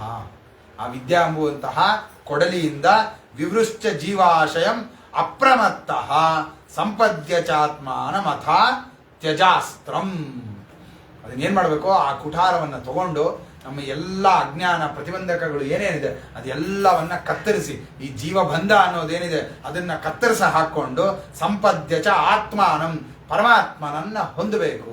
ಇದೇ ಒಂದು ಕೆಲಸ ಮಾಡಬೇಕಾಗಿರೋದು ಇದೊಂದೇನೆ ಅಂತ ಪರಮಾತ್ಮ ಉಪದೇಶ ಮಾಡಿದ. ಇದೇ ತತ್ವಜ್ಞಾನವನ್ನೇನೆ ನಾನು ಹಂಸ ರೂಪದಲ್ಲಿ ಉಪದೇಶ ಮಾಡಿದ್ದೆ ಅನೇಕ ಇವರಿಗೆ, ಯಾರಿಗೆ ಪ್ರಧಾನವಾಗಿ ಸನತ್ಕುಮಾರಾದಿಗಳಿಗೆ ನಾನು ಹಂಸ ರೂಪದಿಂದ ಇದೇ ತತ್ವಜ್ಞಾನವನ್ನೇ ನಾನು ಅವರಿಗೆ ಉಪದೇಶವನ್ನು ಮಾಡಿದ್ದೆ. ಅವರು ಅದನ್ನು ಪಡ್ಕೊಂಡು ಅದರಿಂದ ವಿಶೇಷವಾದಂಥ ಜ್ಞಾನವನ್ನು ಪಡ್ಕೊಂಡು ಅವರು ಉದ್ಧಾರವನ್ನು ಆಗಿದ್ದಾರೆ ಅಂತ ಪರಮಾತ್ಮ ಅದನ್ನು ಹೇಳ್ತಾರೆ. ಅದಾದ ಮೇಲೆ ಈ ಮಧ್ಯದಲ್ಲಿ ಬರುವಂತಹ ಏನು ಕರ್ತವ್ಯವನ್ನು ಪರಮಾತ್ಮ ಉಪದೇಶ ಮಾಡಿದ್ದ, ಆ ಕರ್ತವ್ಯಕ್ಕೆ ಅನುಗುಣವಾಗಿ ಎಲ್ಲ ವರ್ಣದ ಅವರವರ ಆಶ್ರಮಗಳ ಅವರವರ ಕೃತ್ಯಗಳನ್ನು ಪರಮಾತ್ಮ ಹೇಳ್ತಾ ಹೋಗ್ತಾನೆ. ಗೃಹಸ್ಥಾಶ್ರಮ ಧರ್ಮ ಅಂದ್ರೆ ಏನು, ಬ್ರಹ್ಮಚರ್ಯ ಆಶ್ರಮ ಧರ್ಮ ಏನು, ಯಾರ್ಯಾರು ಹೇಗಿರಬೇಕು, ಏನೇನು ಮಾಡಬೇಕು, ಶುದ್ಧಿ ಅಂದ್ರೆ ಏನು, ಶೌಚ ಅಂದ್ರೆ ಏನು, ಎಲ್ಲ ಪ್ರತಿಯೊಂದನ್ನು ಪರಮಾತ್ಮ ಅಲ್ಲಿ ನಿರೂಪಣೆ ಮಾಡ್ಕೊಂಡು ಬರ್ತಾನೆ. ಯಾವ್ಯಾವುದರಿಂದ ಹೇಗೆ ಶುದ್ಧಿ ಆಗುತ್ತೆ ಅನ್ನುವಂತಹ ಅಂಶಗಳನ್ನೆಲ್ಲವನ್ನ ಪರಮಾತ್ಮ ನಿರೂಪಣೆಯನ್ನು ಮಾಡ್ತಾ, ಎಲ್ಲದಕ್ಕಿಂತ ಮುಖ್ಯವಾದ ಶುದ್ಧಿ ಯಾವುದು ಅಂತಂದ್ರೆ ನನ್ನನ್ನು ಧ್ಯಾನ ಮಾಡೋದು. ಆ ಪರಮಾತ್ಮನ ಧ್ಯಾನ ಅನ್ನೋದೇನೇನೆ ಅದು ಶುದ್ಧಿಯನ್ನು ತಂದುಕೊಡುವಂಥದ್ದು. ಯಾಕೆ ಲೋಕದಲ್ಲಿ ಇರೋದು ಅತ್ಯಂತ ಶುದ್ಧವಾದ ಪದಾರ್ಥ ಅಂತಂದ್ರೆ ಅದು ಪರಮಾತ್ಮನ ನಾಮ ಒಂದೇ. ಯಾಕೆ ಎಲ್ಲ ಪದಾರ್ಥಗಳು ಅಶುದ್ಧನೇ. ನಾವು ಯಾವುದೋ ಒಂದು ಪದಾರ್ಥವನ್ನು ಶುದ್ಧಿ ಮಾಡಬೇಕು ಅಂತಂದ್ರೆ ಶುದ್ಧವಾದ ಪದಾರ್ಥದಿಂದ ತಾನು ಶುದ್ಧಿ ಮಾಡಬೇಕು. ಈ ಪಾತ್ರೆ ತೊಳಿಬೇಕು ಅಂತಂದ್ರೆ ಒಳ್ಳೆ ನೀರಲ್ಲಿ ಪಾತ್ರೆ ತೊಳಿತೀವ, ಕೊಳಕ್ ನೀರಲ್ಲಿ ಪಾತ್ರೆ ತೊಳಿತೀವ.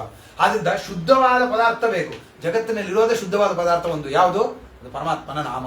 ಅದೊಂದರಿಂದಲೇ ಶುದ್ಧ ಆಗೋದಾದ್ರಿಂದ ಎಲ್ಲ ವಸ್ತುಗಳಿಗೆ ಆ ರೀತಿಯಾದಂಥ ಶುದ್ಧವನ್ನ ನೀನು ತಗೊಳ್ಬೇಕು ಅಂತ ಪರಮಾತ್ಮ ಹೇಳಿಕೊಂಡು ಕೊನೆಗೆ ಹೇಳ್ತಾನೆ, ನೋಡು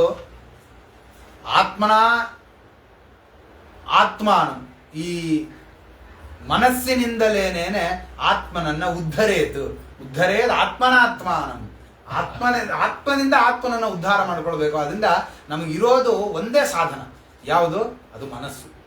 ಅದೇ ನಮಗೆ ಮನಯೇವ ಮನುಷ್ಯಾಣ ಬಂಧನಂ ಏನದು ಸಾಧನಂ ಬಂಧ ಮೋಕ್ಷಯೋ ಇರೋದು ಅದೊಂದೇ. ಏನದು, ನಮ್ಮ ಬಂಧಕ್ಕೂ ಮೋಕ್ಷಕ್ಕೂ ಎರಡಕ್ಕೂ ಇರೋದು ಈ ಮನಸ್ಸು ಒಂದೇ ನಮಗೆ, ಅದು ಸಾಧನ. ಆದ್ರಿಂದ ಸರಿಯಾಗಿ ವಿನಿಯೋಗ ಮಾಡಿಕೊಂಡ್ರೆ ಅದು ಮೋಕ್ಷ ಸಾಧಕವಾಗುತ್ತೆ. ಇಲ್ಲ ಅಂತಂದ್ರೆ ಅದು ಅಂಧಂತಮಸ್ಸಿಗೆ ನರಕಾದಿಗಳಿಗೆ ಕಾರಣ ಆಗುತ್ತೆ. ಇದೇ ವಿಷಯದಲ್ಲಿ ನಾನೀಗೊಂದು ಇತಿಹಾಸವನ್ನ ಹೇಳ್ತೀನಿ ಕೇಳು. ಒಬ್ಬ ಇದ್ದ, ಅವಂತಿಪುರದಲ್ಲಿ ಒಬ್ಬ ದ್ವಿಜ ಬ್ರಾಹ್ಮಣ ಇದ್ದ. ಅವನು ಆಢ್ಯತಮಃ, ತುಂಬಾ ಉತ್ತಮ ವಂಶದಲ್ಲಿ ಬಂದವನು, ಶ್ರೇಷ್ಠನಾದವನು, ವಿಶೇಷವಾದಂತಹ ಸಂಪತ್ತನ್ನು ಹೊಂದಿರುವವನು, ವಾರ್ತಾವೃತ್ತಿಯನ್ನ ಮಾಡ್ಕೊಂಡಿದ್ದವನು. ವಾರ್ತಾವೃತ್ತಿ ಅಂತಂದ್ರೆ ವೈಶ್ಯವೃತ್ತಿಯನ್ನ ಮಾಡ್ಕೊಂಡಿದ್ದವನು. ಅವನಿಗೆ ಬೇಕಾದಷ್ಟು ಸಂಪತ್ತಿತ್ತು, ಬೇಕಾಷ್ಟಿತ್ತು. ಆದ್ರೆ ಲುಬ್ಧ, ಮಹಾಲೋಭಿ. ₹1 ಖರ್ಚು ಮಾಡ್ತಾ ಇರಲಿಲ್ಲ, ಏನು ಮಾಡ್ತಾ ಇರಲಿಲ್ಲ, ಯಾವುದಕ್ಕೂ ಮಾಡ್ತಾ ಇರಲಿಲ್ಲ. ಜ್ಞಾತಯೋ ಅತಿಥಯಸ್ತಸ್ಯ ವಾಂಗ್ಮಾತ್ರೇಣಾಪಿ ಅನರ್ಚಿತಾ. ಒಳ್ಳೆ ಮಾತು ಕೂಡ ಆಡ್ತಿರ್ಲಿಲ್ಲ ಅವನು ತನ್ನ ಬಂಧುಗಳ ಜೊತೆನಲ್ಲಿ. ಯಾಕೆ, ಮಾತಾಡಿದ್ರೆ ಮುತ್ತುದ್ರು ಹೋಗುತ್ತೆ ಅಂತಾರಲ್ಲ, ಅದೇ ಆ ಒಂದು ಭಾವನೆಯಲ್ಲಿ ಇದ್ದವನವನು. ಒಳ್ಳೆ ಮಾತಾಡ್ಬಿಟ್ರೆ ಅವ್ರಿಗೊಂದಿಷ್ಟು ಸಂತೋಷ ಆಗ್ಬಿಟ್ರೆ ಅಂಥ ಒಂದು ಸ್ವಭಾವದಲ್ಲಿ ಇದ್ದವನು. ಅದರಿಂದ ಒಳ್ಳೆ ಮಾತು ಕೂಡ ಆಡ್ತಾ ಇರಲಿಲ್ಲ. ಶೂನ್ಯಾವಸತ ಆತ್ಮಾಪಿ ಕಾಲೇ ಕಾಮೈರ್ ಅನರ್ಚಿತ. ಪರಮಾತ್ಮನನ್ನು ಯಾವ ರೀತಿಯಲ್ಲೂ ಅರ್ಚನೆ ಮಾಡಲಿಲ್ಲ. ತತ್ತದ ಕಾಲಗಳು ಬಂದಾಗ ಏನೇನು ಮಾಡ್ಬೇಕು, ಏನು ಮಾಡಲಿಲ್ಲ. ಏನು ಮಾಡದೇ ಇದ್ದ ಕೊನೆಗೆ ಏನಾಯ್ತು, ಹೆಂಡತಿ ಮಕ್ಕಳು ಎಲ್ಲ ಯಾರಿಗೂ ಇವ್ನು ಕಂಡ್ರೆ ಆಗ್ತಾ ಇಲ್ಲ. ಯಾಕೆ, ಯಾರಿಗೂ ಒಂದು ಒಳ್ಳೇದು ಮಾಡೋದಾಗ್ಲಿ, ಯಾರಿಗೊಂದು ಒಳ್ಳೆ ರೀತಿಯಾಗಿ ನಡ್ಕೊಳ್ಳೋದು ಏನು ಮಾಡ್ತಾ ಇರಲಿಲ್ಲ. ದಾರಾ ದುಹಿತರೋ ಭೃತ್ಯಾಹ ವಿಷಣ್ಣ ನಾಚರನ್ ಪ್ರಿಯಂ. ಕಾಲ ಬರ್ತಾ ಇದೆ, ಅವನು ವಯಸ್ಸಾಗ್ತಾ ಇದ್ದ ಪ್ರಸಂಗದಲ್ಲಿ ಇವನು ಬೇಕಾದದನ್ನು ಅವ್ರುಗಳು ಯಾರು ಏನು ಮಾಡಲಿಲ್ಲ. ಕೊನೆಗೆ ಏನಾಯ್ತು, ಇವನ ಶಕ್ತಿ ಸಾಮರ್ಥ್ಯಗಳೆಲ್ಲ ಕಮ್ಮಿ ಆಗ್ತಾ ಇದೆ, ಇವನು ಪವರ್ ಇಳೀತು ಅಂತ ಗೊತ್ತಾಗಿದ ತಕ್ಷಣ ಏನಾಯ್ತು, ಜ್ಞಾತಯ ಜಗೃಹು ಕಶ್ಚಿತ್. ಬೇಕಾ ಸಂಪಾದನೆ ಮಾಡಿಟ್ಟಿದ್ದ, ಅದನ್ನು ಒಂದಷ್ಟು ಜನ ಜ್ಞಾತಿಗಳು ಬಂದು ಕಿತ್ಕೊಂಡು ಹೋದ್ರು. ಏನೋ ಆ ಕಾರಣ ಹೇಳಿ ಈ ಕಾರಣ ಹೇಳೋದು ಏನೇನೋ ಹೇಳ್ಕೊಂಡು ಒಂದಷ್ಟು ದುಡ್ಡು ಅವ್ರು ಕಿತ್ಕೊಂಡು ಹೋದ್ರು. ಕಶ್ಚಿತ್ ದಸ್ಯವ ಉದ್ಧವ, ಕೆಲವೊಂದಷ್ಟನ್ನ ಕಳ್ಳರು ಬಂದು ಕದ್ಕೊಂಡು ಹೋದ್ರು. ದೈವತ ಕಾಲತಃ ಕಶ್ಚಿತ್, ದೈವಾತ್ ಕೆಲವೊಂದು ಹಂಗೇನೆ ನಾಶ ಆಗೋಗ್ಬಿಡುತ್ತೆ. ಎಷ್ಟೋ ಪದಾರ್ಥಗಳು ಇಟ್ಟಿದ್ದು ಹಂಗಂಗೆ ಹಾಳಾಗೋಗುತ್ತೆ. ಹಂಗೆ ದೈವಾತ್ ಕೆಲವೊಂದು ಹೋಯ್ತು. ಕಶ್ಚಿತ್ ಬ್ರಹ್ಮ ಬಂದು ನೃಪಾರ್ಥಿವಾತ್, ರಾಜ ಬಂದು ಒಂದಿಷ್ಟು ಟ್ಯಾಕ್ಸ್ ಹಾಕಿ ಅವ್ನು ಕಿತ್ಕೊಂಡು ಹೋದ. ಪಾರ್ಥಿವ ಭೂ ಪಾಲಕರು ನಾಯಕರುಗಳು ಅವ್ರು ಇರ್ತಾರಲ್ಲ, ಈ ಕಾರ್ಪೊರೇಷನ್ ಅವರು ಒಂದಿಷ್ಟು ಟ್ಯಾಕ್ಸ್ ಹಾಕ್ತಾರೆ, ಇನ್ಕಮ್ನವ್ರು ಒಂದಿಷ್ಟು ಟ್ಯಾಕ್ಸ್ ಹಾಕ್ತಾರೆ, ಅವರೊಂದಿಷ್ಟು ಟ್ಯಾಕ್ಸು ಇವರೊಂದಿಷ್ಟು ಟ್ಯಾಕ್ಸು, ಒಟ್ಟೆ ಎಲ್ಲ ಟ್ಯಾಕ್ಸ್ಗಳು ಹಾಕಿ ಏನ್ ಮಾಡಿದ್ರು, ಎಲ್ಲರೂ ಒಂದಿಷ್ಟು ಅವರೊಂದಿಷ್ಟು ಕಿತ್ಕೊಂಡ್ರು. FD ಬ್ಯಾಂಕಲ್ಲಿ ಇಟ್ಟಿದ್ದ, ಆ ಬ್ಯಾಂಕ್ನವರು ಅದನ್ನೊಂದಿಷ್ಟು ಕಿತ್ಕೊಂಡ್ರು FDಗಳನ್ನ. ಎಮರ್ಜೆನ್ಸಿ ಅಂತ ಕಾಲ್ ಮಾಡಿದ್ರು, ಇರೋ ಎಫ್ ಡಿಗಳನ್ನೆಲ್ಲ ಕಿತ್ಕೊಂಡ್ಬಿಟ್ರು. ಒಟ್ಟು ಇವನ ಹತ್ರ ಇದ್ದ ದುಡ್ಡು ಅಷ್ಟು ಹೋಗ್ಬಿಡ್ತು, ಏನೂ ಇಲ್ಲ ಇವನ ಕೈಯಲ್ಲಿ. ಸಮಗ್ರ ಸಂಪತ್ತು ಬೇಕಾಷ್ಟಿದ್ದವನು ಎಲ್ಲ ಕಳ್ಕೊಂಡು ರಿಕ್ತನಾಗಿ ಹೋದ. ಯಾರು ಇವನಿಗೆ ಬೆಲೆ ಕೊಡ್ತಾ ಇಲ್ಲ, ಗೌರವ ಇಲ್ಲ, ಮಕ್ಕಳುಗಳು ಮನೆಯಿಂದ ಹೊರಗೆ ಹಾಕಿದ್ರು, ಯಾರು ನೋಡ್ಕೊಳ್ತಾ ಇಲ್ಲ. ಅದರಿಂದ ಯೋಚನೆ ಮಾಡ್ದ, ಏನು ಮಾಡಬೇಕಿದು, ಯಾಕೆ ಹೀಗಾಗ್ತಾ ಇದೆ ಅಂತ. ಅಲ್ಲಿ ತುಂಬ ಯೋಚನೆ ಮಾಡಿ ಕೊನೆಗೆ ಅವನು ತಾನೊಂದು ಸ್ಥಿತಿಗೆ ಬಂದ. ಆ ಸ್ಥಿತಿಗೆ ಬಂದಾಗ ಅವನು ಹೇಳ್ಕೊಳ್ತಾನೆ, ಏನು, ಎಲ್ಲರ ಮೇಲೆ ಫಸ್ಟ್ ಕೋಪ ಮಾಡ್ಕೊಂಡ. ಇವರೆಲ್ಲ ನೋಡು, ನನ್ನ ದುಡ್ಡನ್ನು ತಗೊಂಡು ನನಗೆ ಅನ್ಯಾಯ ಮಾಡ್ತಾ ಇದ್ದಾರೆ, ನಾನೇ ಇವ್ರನ್ನೆಲ್ಲ ಬೆಳೆಸಿದ್ದು, ನಾನೇ ಇವ್ರನ್ನೆಲ್ಲ ಸಾಕಿದ್ದು, ನಾನೇ ಇವ್ರನ್ನ ಓದಿಸಿದ್ದು, ನಾನೇ ಅವ್ರಿಗೆ ಇದು ಮಾಡಿ ಎಲ್ಲ ಬೈಕೊಳಕ್ ಶುರು ಮಾಡಿದ್, ಬೇಕಾಷ್ಟು ಮಾಡ್ದ. ಆದ್ರೆ ಅದಕ್ಕೆ ಏನು ಬೆಲೆನೇ ಇಲ್ಲ, ಅದು ಪ್ರಯೋಜನನೇ ಇಲ್ಲ. ಎಷ್ಟು ಬೈತಾನೆ? ಬೈಯೋದಕ್ಕೆ ಬೆಲೆ ಇದ್ರೆ ಬೈಬೋದು, ಬೈಯೋದಕ್ಕೆ ಬೆಲೆನೇ ಇಲ್ಲ ಅಂತಂದ್ರೆ ಎಷ್ಟು ಬೈಯಕ್ಕಾಗತ್ತೆ? ಸುಮ್ಮನೆ ಆಗ್ಲೇಬೇಕಾಗತ್ತೆ. ಸುಮ್ಮನೆ ಆದ. ಕೊನೆಗೆ ಆಲೋಚನೆ ಮಾಡ್ಕೊಂಡ, ಏನು ಕಾರಣ, ಇವರೆಲ್ಲ ಯಾಕೆ ನನ್ನ ಮೇಲೆ ಇಷ್ಟು ದ್ವೇಷ ಮಾಡ್ತಾ ಇದ್ದಾರೆ, ಏನು ಅಂದ್ರೆ ತಾನು ಮಾಡಿದ್ದನ್ನು ತಾನೇ ಆಲೋಚನೆ ಮಾಡ್ಕೊಂಡ. ನಾನು ಏನ್ ಮಾಡಿದ್ದೆ ನನಗೆ ಬಂತದ್ದು ವಾಪಸ್ಸು. ಆದ್ರಿಂದ ನಾನು ಇವ್ರುಗಳ ಜೊತೆ ಒಂದು ದಿವಸ ಚೆನ್ನಾಗಿ ನಡ್ಕೊಳ್ಳಿಲ್ಲ, ಒಂದು ಒಳ್ಳೆ ಮಾತಾಡ್ಲಿಲ್ಲ, ಅವ್ರಿಗೆ ಏನ್ ಬೇಕು ನಾನು ಅವ್ರಿಗೆ ಮಾಡ್ಲಿಲ್ಲ, ಇವಾಗ ನನಗೆ ಬೇಕಾದದನ್ನ ಮಾತ್ರ ಮಾಡು ನೀನು ಅಂತಂದ್ರೆ ಅವ್ರು ಯಾಕೆ ನನಗೆ ಮಾಡ್ತಾರೆ? ಆದ್ರಿಂದ ನನಗೆ ಅರ್ಥ ಆಯ್ತು, ಈ ದುಃಖಕ್ಕೆ ನನಗೇನು ಬಂದಿದೆ ಅಲ್ಲ ದುಃಖ, ಈ ದುಃಖಕ್ಕೆ ನಾನೇ ಕಾರಣ. ಅದನ್ನ ಹೇಳ್ಕೊಳ್ತಾನೆ. ನಾಯಂ ಜನೋ ಮೇ ಸುಖ ದುಃಖ ಹೇತು ನ ದೇವತಾ ಆತ್ಮಗ್ರಹ ಕರ್ಮ ಕಾಲಾಹ. ಏನ್ ಕಾರಣ? ನನ್ನ ದುಃಖಕ್ಕೆ ನನ್ನ ಸುಖಕ್ಕೆ ಈ ಕಾರಣವಾದರೆ ಈ ಜನಗಳ ಅಲ್ಲ, ಮತ್ತೇನು? ದೇವತೆನ ದೇವರನ್ನ ಬೈಯೋದು, ಅಯ್ಯೋ ದೇವ್ರೇ ಎಂತ ಪರಿಸ್ಥಿತಿ ಮಾಡಿದೆ ನನಗೆ ಅಂತ. ಗ್ರಹಗತಿ ಸರಿ ಇಲ್ಲ ಅಂತ ಗ್ರಹಗಳನ್ನ ಬೈಯೋದು, ಆ ಗ್ರಹ ಹಿಂಗೆ ಹೋಗ್ಬಿಟ್ಟಿದೆ ಅಲ್ಲಿ ಹೋಗ್ಬಿಟ್ಟಿದೆ ಅಂತ. ನಾವು ಸ್ವಲ್ಪ ಹೆದರ್ಕೊಳ್ತೀವಿ, ಅದರಿಂದ ಗ್ರಹಗಳನ್ನ ಬೈಯೋದಿಲ್ಲ. ಸ್ವಲ್ಪ ಉನ್ಮತ್ತರಾಗ್ಬಿಟ್ರೆ ಗ್ರಹಗಳನ್ನು ಬೈತೀವಿ. ಇದ್ಯಾಕೆ ಇಲ್ಲಿ ಕೂತ್ಕೊಂಡು ನನಗೆ ಹೊಟ್ಟೆ ಉರಿಸ್ತಾ ಇದೆ, ಇಲ್ಲಿ ಕೂತ್ಕೋಬೇಕಾಗಿದ್ದ ಗ್ರಹ ಇದು, ಇದ್ಯಾಕೆ ಇಲ್ಲಿ ಬಂದು ದರಿದ್ರ ಗ್ರಹ ಅಂತ ಬೈತೀವಿ. ನಾವು ಉನ್ಮತ್ತರಾದ್ರೆ ಅದನ್ನು ಬೈತೀವಿ. ಆ ಗ್ರಹಗಳನ್ನ ಬೈಬೇಕು. ದೈವತ ಆತ್ಮ ಗ್ರಹ ಕರ್ಮ ಕಾಲಾಹ. ನಾವು ಮಾಡಿದ ಕರ್ಮ ಕಾರಣನ ಅಥವಾ ಕಾಲ ಕಾರಣನ? ನಾವಿರೋ ಕಾಲ ಇಂಥದ್ದು, ಏನ್ ಮಾಡಕ್ಕಾಗತ್ತೆ? ಯಾವುದು ಕಾರಣ ಅಲ್ಲ. ಇದ್ಯಾವುದು ನನ್ನ ಸುಖ ದುಃಖಕ್ಕೆ ಕಾರಣ ಅಲ್ಲ. ಮತ್ತೆ ಯಾವುದು ಕಾರಣ? ಮನಃಪರಂ ಕಾರಣ ಮಾಮನಂತಿ. ಮನಸ್ಸೊಂದೇ ಕಾರಣ ಎಲ್ಲದಕ್ಕೂ ಇರೋದು. ಸಂಸಾರ ಚಕ್ರಂ ಪರಿವರ್ತಯೇದ್ಯತ್. ಈ ನಮ್ಮ ಸಂಸಾರ ಚಕ್ರವನ್ನ ತಿರುಗಿಸ್ತಾ ಇರೋದು ಯಾವುದು? ಮನಸ್ಸು. ಅದಕ್ಕೆ ಮನಯೇವ ಬಂಧನಂ ಸಾಧನಂ ಬಂಧ ಮೋಕ್ಷಯೋಹೋ. ಆ ಮನಸ್ಸೊಂದೇ ನಮಗೆಲ್ಲದಕ್ಕೂ ಕಾರಣವಾಗಿರು. ನಾವು ಮನಸ್ಸನ್ನ ಸರಿ ಮಾಡಿಕೊಂಡ್ರೆ ನಮಗೆಲ್ಲ ಸರಿ ಹೋಗುತ್ತೆ. ಅದಕ್ಕೆ ತನ್ನಂತಾನು ಅನ್ಕೊಂತಾನೆ, ಯಾರ ಮೇಲೆ ಯಾರು ಕೋಪ ಮಾಡ್ಕೊಳ್ಬೇಕು? ಈಗ ಏನಾಯ್ತು, ಈ ಜನಗಳು ನನಗೆ ತೊಂದರೆ ಕೊಟ್ಟರು, ಇವ್ರ ಮೇಲೆ ಕೋಪ ಮಾಡ್ಕೊಂಡೆ. ಸರಿ, ಒಂದು ದೃಷ್ಟಾಂತ ಕೊಡ್ತಾನೆ. ಜಿಹ್ಮಾಂ ಕ್ವಚಿತ್ ಸಂದಶತಿ ಸ್ವದದ್ಭಿಹಿ. ಊಟ ಮಾಡ್ತಾ ಇರ್ತೀವಿ, ನಮ್ಮ ನಾಲ್ಗೆ ನಾವೇ ಕಚ್ಕೊಂಡು ಯಾರ ಮೇಲೆ ಕೋಪ ಮಾಡ್ಕೊಳ್ಬೇಕು? ಹಲ್ಲಿನ ಮೇಲೆ ಕೋಪ ಮಾಡ್ಕೋಬೇಕು. ಹಲ್ಲೆ ನನ್ನ ನಾಲ್ಗೆ ಕಚ್ಚಿದೆ, ಆದ್ರಿಂದ ಹಲ್ಲಿಗೆ ಶಿಕ್ಷೆ ಕೊಡ್ತೀನಿ ಅಂತ ಹಲ್ಲು ಮುಡ್ಕೋಬೇಕಾ ನಾವು? ಏನ್ ಮಾಡ್ಬೇಕು? ಯಾರ ಮೇಲೆ ಕೋಪ ಮಾಡ್ಕೊಳ್ಬೇಕು ನಾವು? ಸದದ್ಭಿಹಿ ತದ್ವೇದನಾಯಾಂ ಕಥಮಾಯ ಕುಪ್ಯೇತು. ಆ ವೇದನೆಗೆ ಯಾರ ಮೇಲೆ ಕೋಪ ಮಾಡ್ಕೊಳ್ಬೇಕು ನಾನು? ದುಃಖಸ್ಯ ಹೇತು ಯದಿ ದೇವತಾಸ್ತು. ಒಂದ್ ವೇಳೆ ದುಃಖಕ್ಕೆ ಕಾರಣ ದೇವತೆಗಳಾಗಿದ್ದಿದ್ರೆ ಕಿಮಾತ್ಮನಸ್ತತ್ರ ವಿಕಾರ ಯೋಸ್ತತ್. ದೇವತಾ ಕಾರಣವಾಗಿ ನಿಂತ್ಕೊಂಡಿದೆ ನಮ್ಮ ದುಃಖಕ್ಕೆ ಅಂದಾಗ ನಾವು ಏನು ಒದ್ದಾಡಿದ್ರು ಅದು ಪರಿಹಾರ ಮಾಡ್ಕೊಳಕ್ಕಾಗಲ್ಲ. ಯಾರ ಮೇಲೆ ಕೋಪ ಮಾಡ್ಕೊಳ್ಳೋಣ? ಏನ್ ಮಾಡ್ಕೊಳ್ಳೋಣ? ನಮ್ಮ ನಾಲಿಗೆನ ನಾವು ಕಚ್ಕೊಂಡಿದೀವಿ, ಇದಕ್ಕೆ ದೇವತೆ ಕಾರಣನ? ನಮ್ಮ ನಾಲಿಗೆ ಕಚ್ಕೊಳ್ಳೋಕೆ ದೇವತೆ ಕಾರಣನ? ಗ್ರಹಗತಿ ಕಾರಣನ? ಕಾಲ ಕಾರಣನ? ಯಾವ್ದು ಕಾರಣ? ನಮಗ್ ಮೈ ಮೇಲೆ ಎಚ್ಚರ ಇಲ್ಲದೆ ಇರೋದು ಕಾರಣ. ಸರಿಯಾಗಿ ಅಗಿಯಕ್ಕೆ ಬರದೇ ಇರೋದು. ಅಗಿಬೇಕಾದ್ರೆ ನಾಲಿಗೆಯನ್ನ ಸರಿಯಾಗಿ ಹೊರಳಿಸ್ಕೋಬೇಕು ಅನ್ನುವಂತಹ ಸರಿಯಾದ ಜ್ಞಾನ ಇಲ್ಲದೆ ನಾವು ಮಾಡಿಕೊಂಡ ನಮ್ಮ ತಪ್ಪಿಗೆ ಬೇರೆಯವ್ರ ಮೇಲೆ ಯಾಕೆ ದೂಷಣ ಮಾಡ್ಬೇಕು ನಾವು? ಅದರಿಂದ ಇದು ಯಾವುದು ಕಾರಣ ಅಲ್ಲ. ಇನ್ನೊಂದು ಹೇಳ್ತಾನೆ, ಯದಂಗ ಮಂಗೇನ ವಿಹನ್ಯತೆ ಕ್ವಚಿತ್. ಕೈ ಗಾಯ ಆಗಿದೆ ಅಥವಾ ಏನು ತುರ್ಕೆ ಆಗಿದೆ, ಈ ಕೈಯಿಂದ ಈ ಕೈಯನ್ನು ಕೆರ್ಕೊಂಡು ಗಾಯ ಆಗಿ ರಕ್ತ ಬಂತು. ಈ ಕೈ ಮೇಲೆ ಕೋಪ ಮಾಡ್ಕೊಳ್ಬೇಕಾ ನಾವು? ಕೈಯೇ ನೀನು ಕೆರೆದಿದ್ರಿಂದ ತಾನು ನನಗೆ ಗಾಯ ಆಯ್ತು ಅಂತ ಈ ಕೈ ಮೇಲೆ ಕೋಪ ಮಾಡ್ಕೊಳ್ಬೇಕಾ? ಅಥವಾ ಈ ಕೈ ನೆವೆ ಆಗಿದ್ರಿಂದ ತಾನು ಈ ಕೈ ಕೆರೆದಿದ್ದಾದ್ರಿಂದ ಈ ಕೈ ಮೇಲೆ ಕೋಪ ಮಾಡ್ಕೊಳ್ಬೇಕು? ಯಾವ್ದ್ರ ಮೇಲೆ ನಾವು ಕೋಪ ಮಾಡ್ಕೊಳ್ಬೇಕು? ಅದರಿಂದ ಯದಂಗ ಮಂಗೇನ ವಿಹನ್ಯತೆ ಕ್ವಚಿತ್ ಕೃದ್ಯೇತ ಕಸ್ಮೈ ಪುರುಷ ಸ್ವದೇಹ. ಅವಾಗ ನಮ್ಮ ದೇಹದ ಮೇಲೆ ನಾವು ಸಿಟ್ಟು ಮಾಡ್ಕೊಳ್ತೀವ? ಇಲ್ಲ. ಅಂದಮೇಲೆ ಜನಗಳ ಮೇಲೆ ಯಾಕೆ ಸಿಟ್ಟು ಮಾಡ್ಕೊಳ್ಬೇಕು? ಕರ್ಮದ ಮೇಲೆ ಯಾಕೆ ಸಿಟ್ಟು ಮಾಡ್ಕೊಳ್ಬೇಕು? ನಾ ಮಾಡಿ ಪ್ರಾರಬ್ಧ ಕರ್ಮ ನಂದು ಅಂತ ಆ ಕರ್ಮವನ್ನು ಯಾಕೆ ಬೈಬೇಕು? ನಾವು ಬೈತೀವಿ, ನನ್ನ ಪ್ರಾರಬ್ಧ ಕರ್ಮ ಅನುಭವಿಸ್ತಾ ಇದ್ದೀನಿ ಅಂತ. ಪ್ರಾರಬ್ಧ ಕರ್ಮ ಅಲ್ಲ ಕಾರಣ, ನಮ್ಮ ಮನಸ್ಸು ಕಾರಣ. ನಮಗೆ ಆ ಪದಾರ್ಥದಲ್ಲಿ ಆ ಕಾಲದಲ್ಲಿ ಅಷ್ಟು ಆಸಕ್ತಿ ಇದ್ದದ್ರಿಂದ ತಾನೇ ನಮಗಷ್ಟು ದುಃಖ ಸುಖಗಳಾಗತ್ತೆ.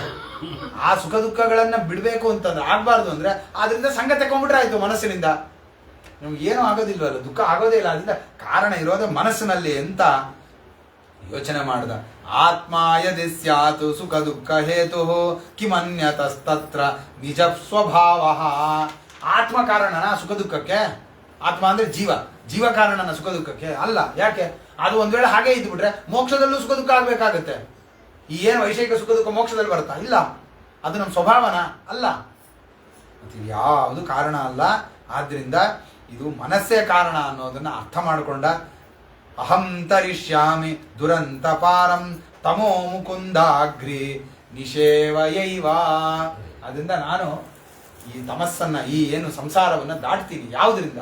ಮನಸ್ಸಿನಿಂದನೇ ದಾಟ್ತೀನಿ. ಅದನ್ನ ಹೇಗೆ ಮಾಡಬೇಕು? ಆ ಮನಸ್ಸು ಯಾವಾಗ ಅದು ನಮಗೆ ಸಾಧಕವಾಗತ್ತೆ ಅಂತಂದಾಗ ಮುಕುಂದ ಅಂಗ್ರಿ ನಿಷೇವಯ ಏವ.